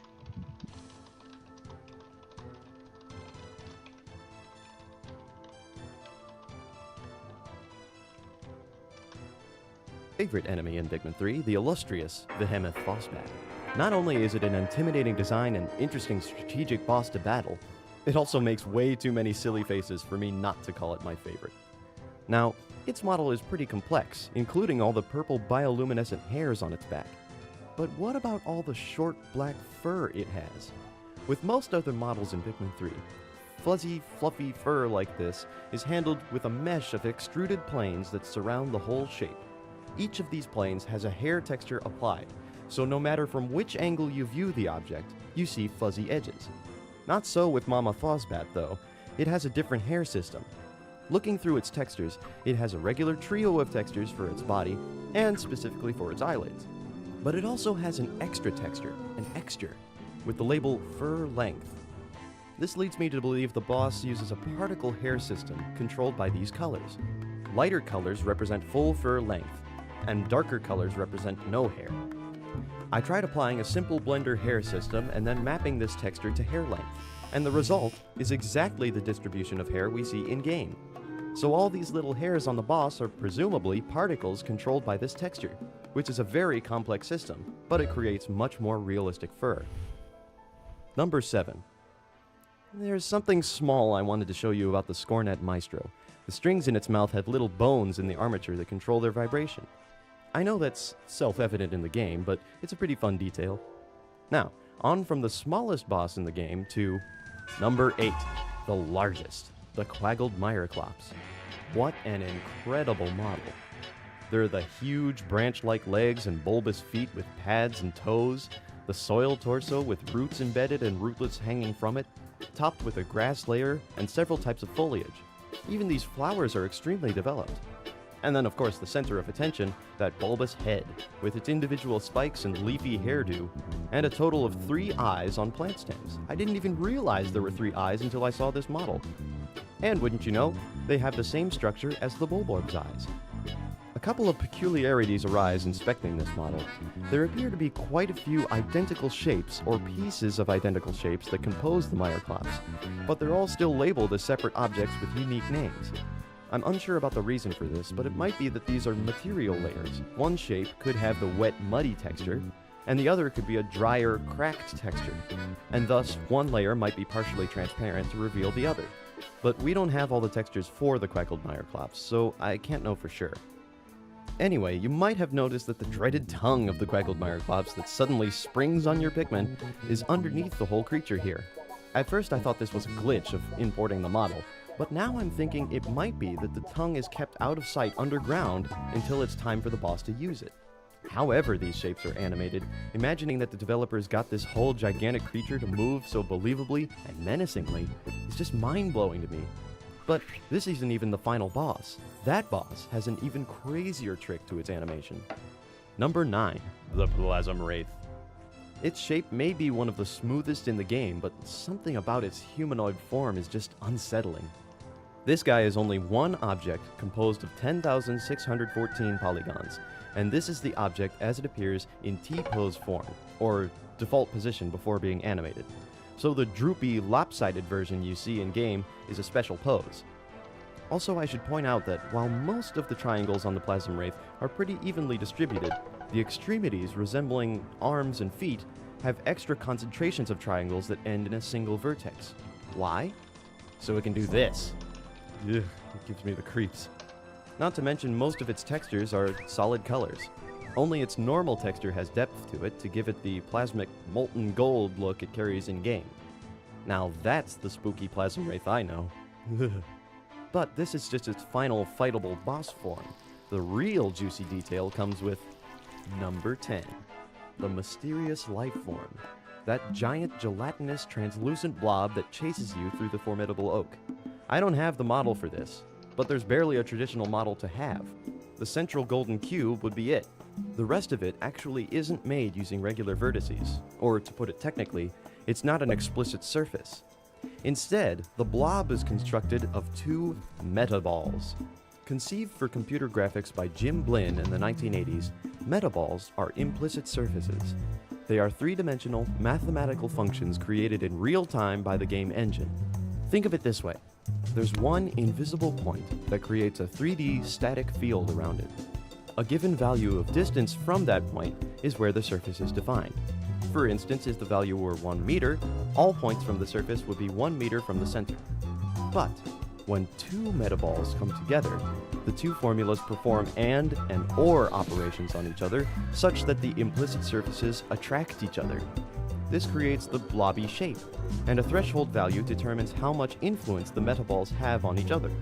Influence can also be negative rather than positive. So yeah, the mysterious life form is a series of 3D functions that just happens to be able to chase you around, collide with other objects like Pikmin, and follow physics. Honestly, the Wii U handles it super well using a finite limit on the smoothness of the surfaces, and the end result is amazing. The same metaball function comes back when you have to destroy bits of plasm off the Plasm Wraith, or when a pile of plasm transforms into an elemental hazard. Those aren't just regular old polygons anymore, they're meta-surfaces, and they just made Pikmin 3 even cooler. That goes for all these little details. It really makes you appreciate the game more when you know how much work went into modeling it, texturing it, and experimenting with geometry produced.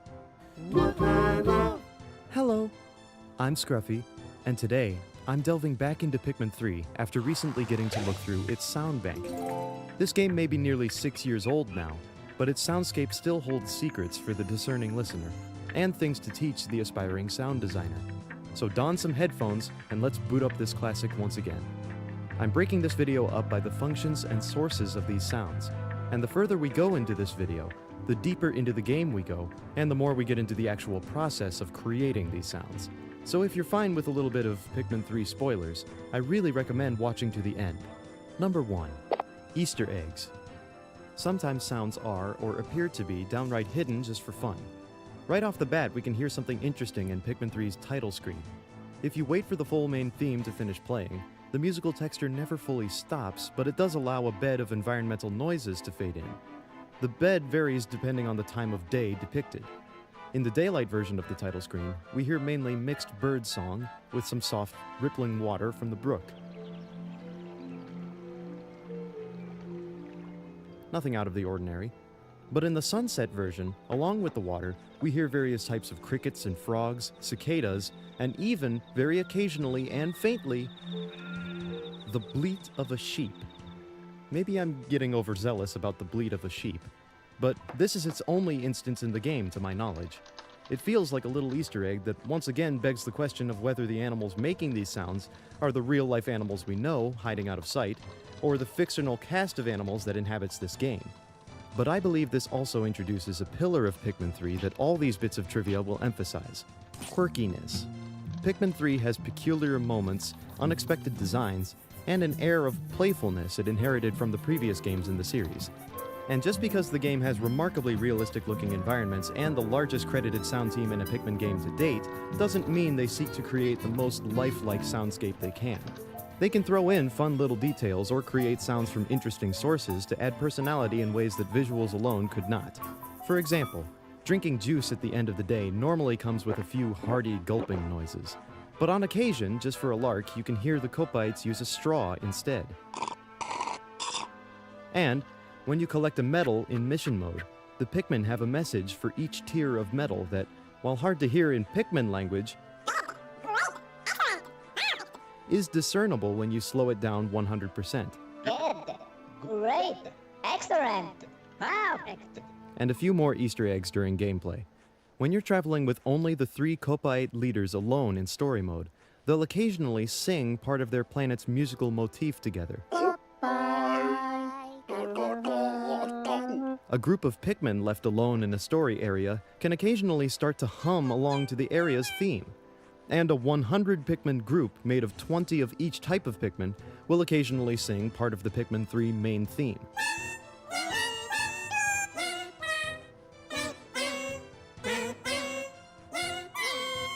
Now, I differentiate between these Easter eggs and number 2, references.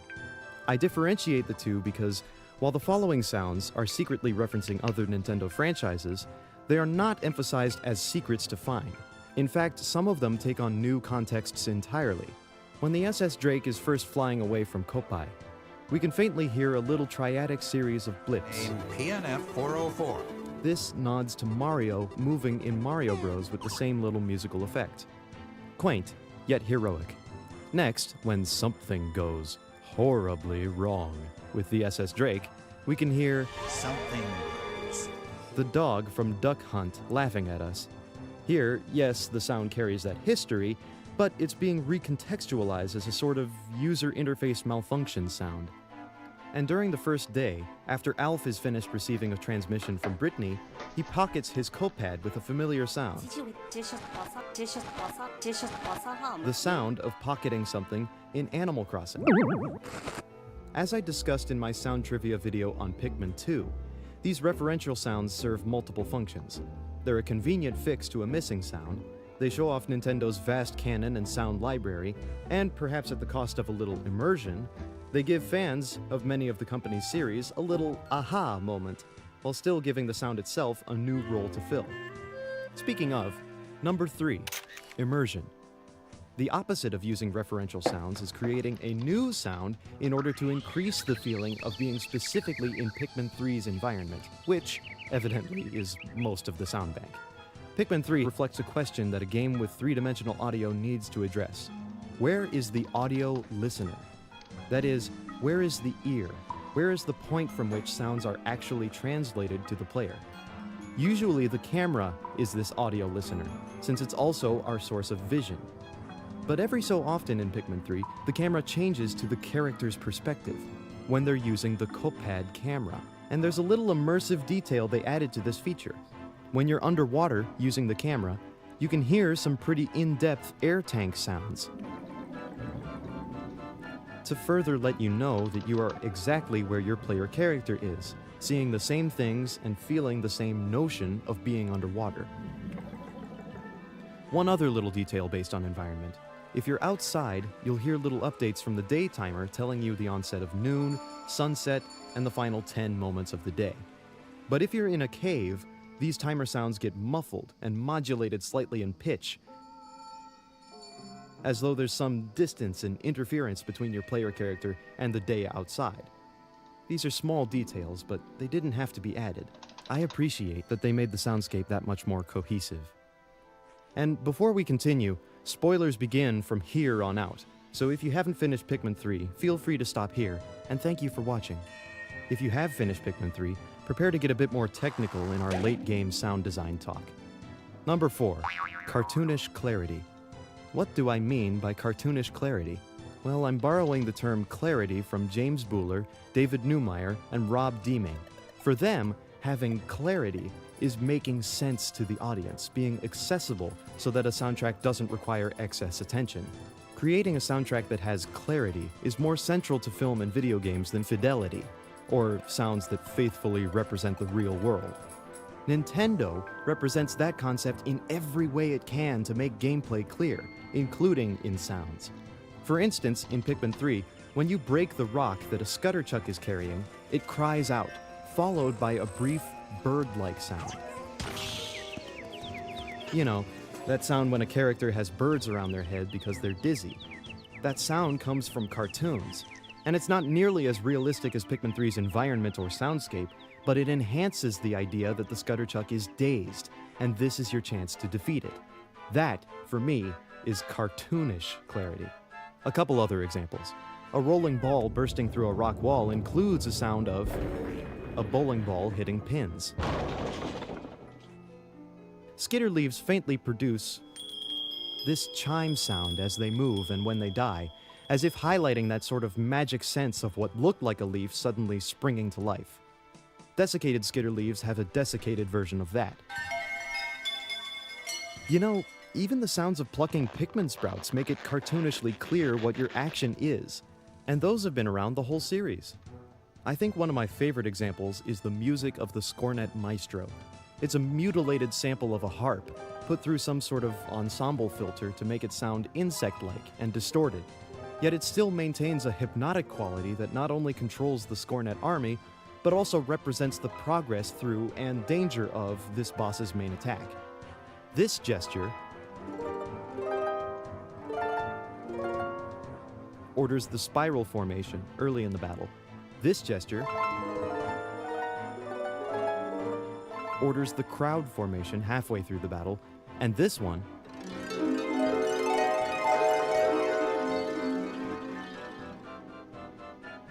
I love that one. Orders the surrounding circle formation late in the game. The Scornet Maestro's harp mechanics mirror your role as a Pikmin leader. The harp is used to command Scornets, much like the whistle commands Pikmin, and these musical sound effects highlight gameplay keynotes rather well. Now, speaking of noise-making animals, number 5, creature vocals. Did you know that most of the creatures in the catalog of Pikmin 3 had their vocalizations created from voice actors? With some of them, it's kind of obvious.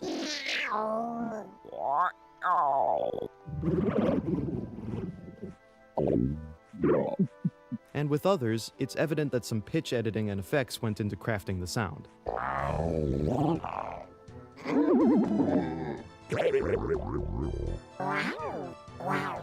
And there's one group of sounds that appear to be from an unused or unfinished enemy, that appear to be unedited howls from a voice actor.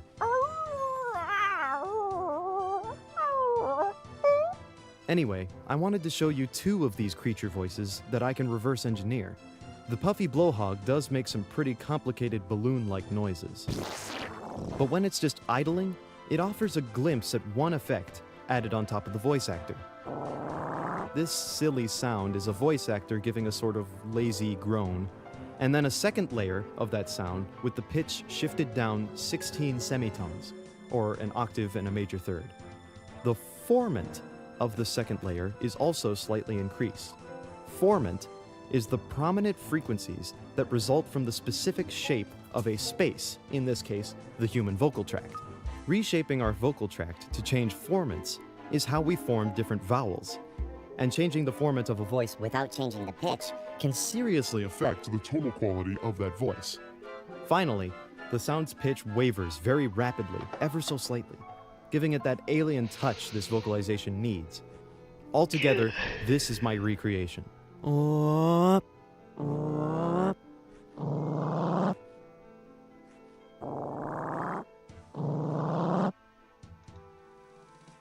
The second voice I believe I can reverse engineer is Rock Pikmin. This one's a little simpler. For most samples of any type of Pikmin in Pikmin 3, it's just someone's voice sped up twofold. But Rock Pikmin occasionally have a second step to create an extra gravelly quality to it. This is achieved with tremolo, which wavers the volume of this sound clip differently in the middle and side channels of the sound. Set the tremolo fast enough, and we have our modified Rock Pikmin sound.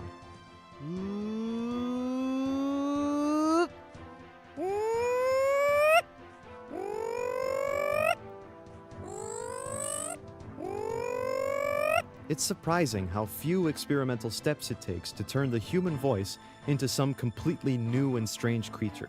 And speaking of new and strange creatures, number 6, otherworldly effects. Specifically, the Plasm Wraith. I had to talk about this boss's fascinating collection of associated sounds. It has a host of horrific, otherworldly noises in its compendium, ranging from twinkling effects of unknown origin to slowed down chimes when it revives its initial form, to a collection of horror trope sound effects, which are made by striking or strumming the strings of a piano with a rubber mallet, to this odd semi-liquid noise. This is the noise I wanted to talk about. It's definitely a recording of some type of mud-like substance frothing, but something's weird about it, like an extra layer of droning pitch that you can hear in the decay of the first sound. How is that effect created? Well, it's an effect called convolution reverb. Have you ever been inside your shower room and realized that singing a particular note caused the whole room to resonate? That's a formant. Remember formants? They shape vowels in our voices, but formants in rooms are pitches that are augmented in resonance because of the unique way a room's shape bounces sound around. Each room emphasizes specific frequencies and absorbs others, giving each room a unique reverb with uniquely emphasized formants. Convolution reverb is a process that steals a sample of real reverb and uses it to synthesize reverb without needing the room. To do this, we must create what's called an impulse response, or IR. We go into the room and record some very clean acoustic action, such as just a crack of pure white noise. We call this exciting the room. Here's an example from a kitchen. This recording is the IR. It's a clean, pure sample of how that room reacts to sound. The convolution processor then uses the IR to create a new function, its own reverb sound effect that can be used to treat any new sound. So now, your favorite cave, your favorite kitchen, your favorite garbage can is ready to reverberate any sound file on the go in this nifty little digital package. However, the convolution processor can take more than just real recorded impulse responses. In fact, it can process any sound into a space for other sounds to reverberate inside.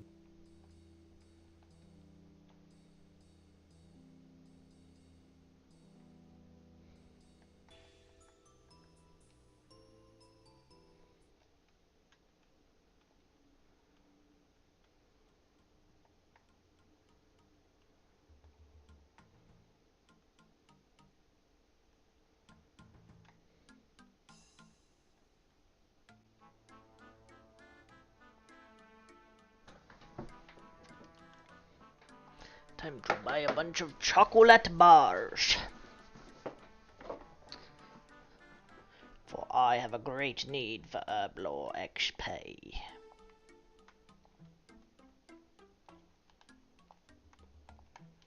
How do chocolate bars help you with that? I need chocolate dust.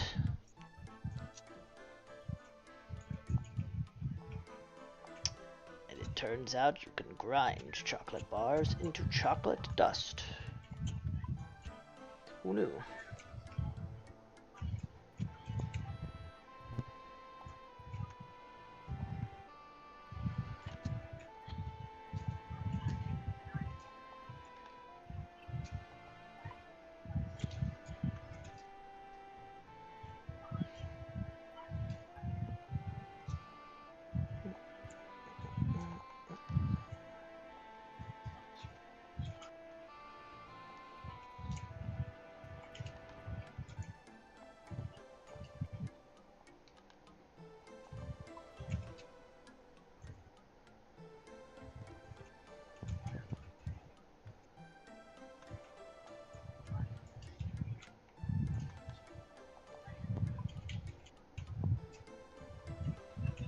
Who's going on my servers and buying chocolate bars? Me. These are my servers on which to buy chocolate bars. Not anymore.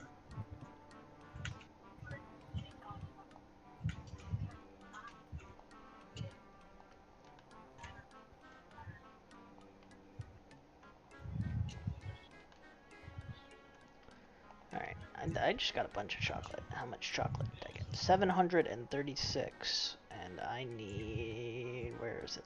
971. Not quite there.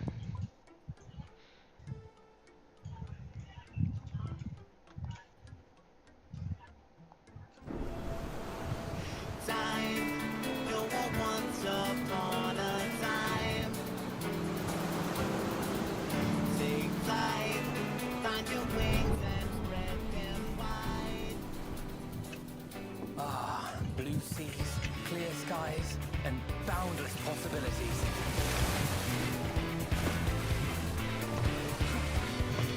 I dare say our destination will soon be in sight.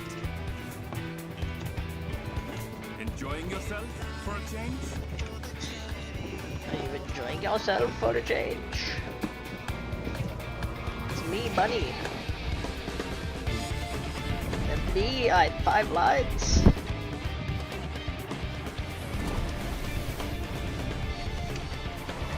Look at me, I'm a character in Dawn Trail. Do you wreck it? Who doesn't?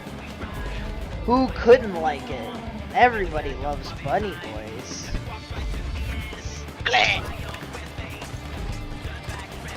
Everything else fine now?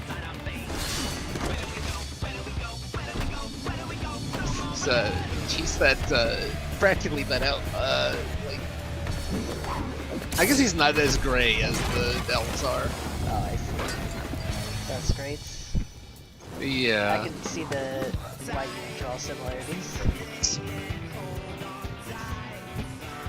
The sun is rising. And take a bite. Eat a taco tonight.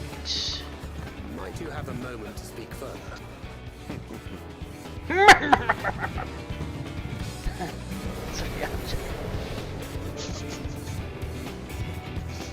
last, we have come to the land you call the New World. My home. $2.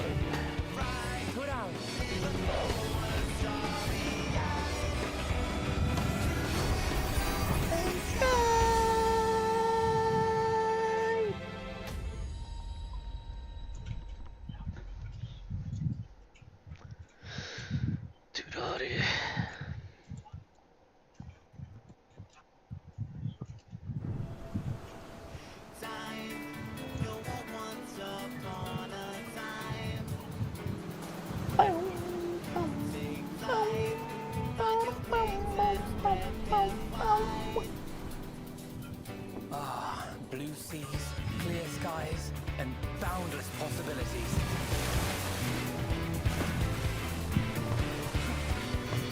I dare say our destination. Who's the other person buying these chocolate bars? I need to know. Enjoying yourself? Need to find them.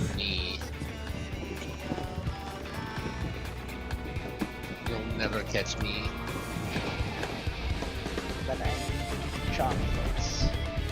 Ah, they're mine. I am just using them all, wasting them. Been eating the chocolate. Nom nom nom. Delicious chocolate.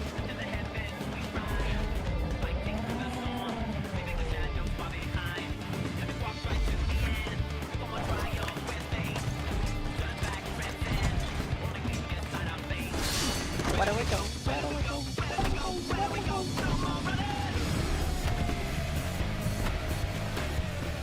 Alright, come on, buddy, or come on, ready. It's probably ready. Or also, third option, come on, brother. I definitely don't think it's that. I don't think Waka's actually FF10, it's the FF10 expansion. We're gonna get Mamoju Waka. So help him if he sees a single Machina. Yeah. I just need one more server with chocolate. And then I have to crush all 900 of these goddamn bars. Alright, fine, I'll just buy these 10. My home. Put out.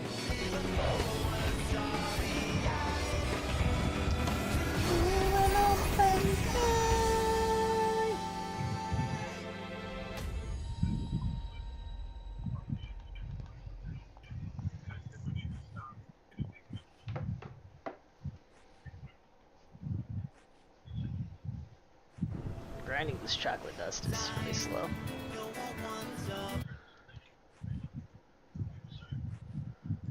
Alright, maybe I close stream for now because I'm gonna heat up some food while I grind all this chocolate, I guess. Bye.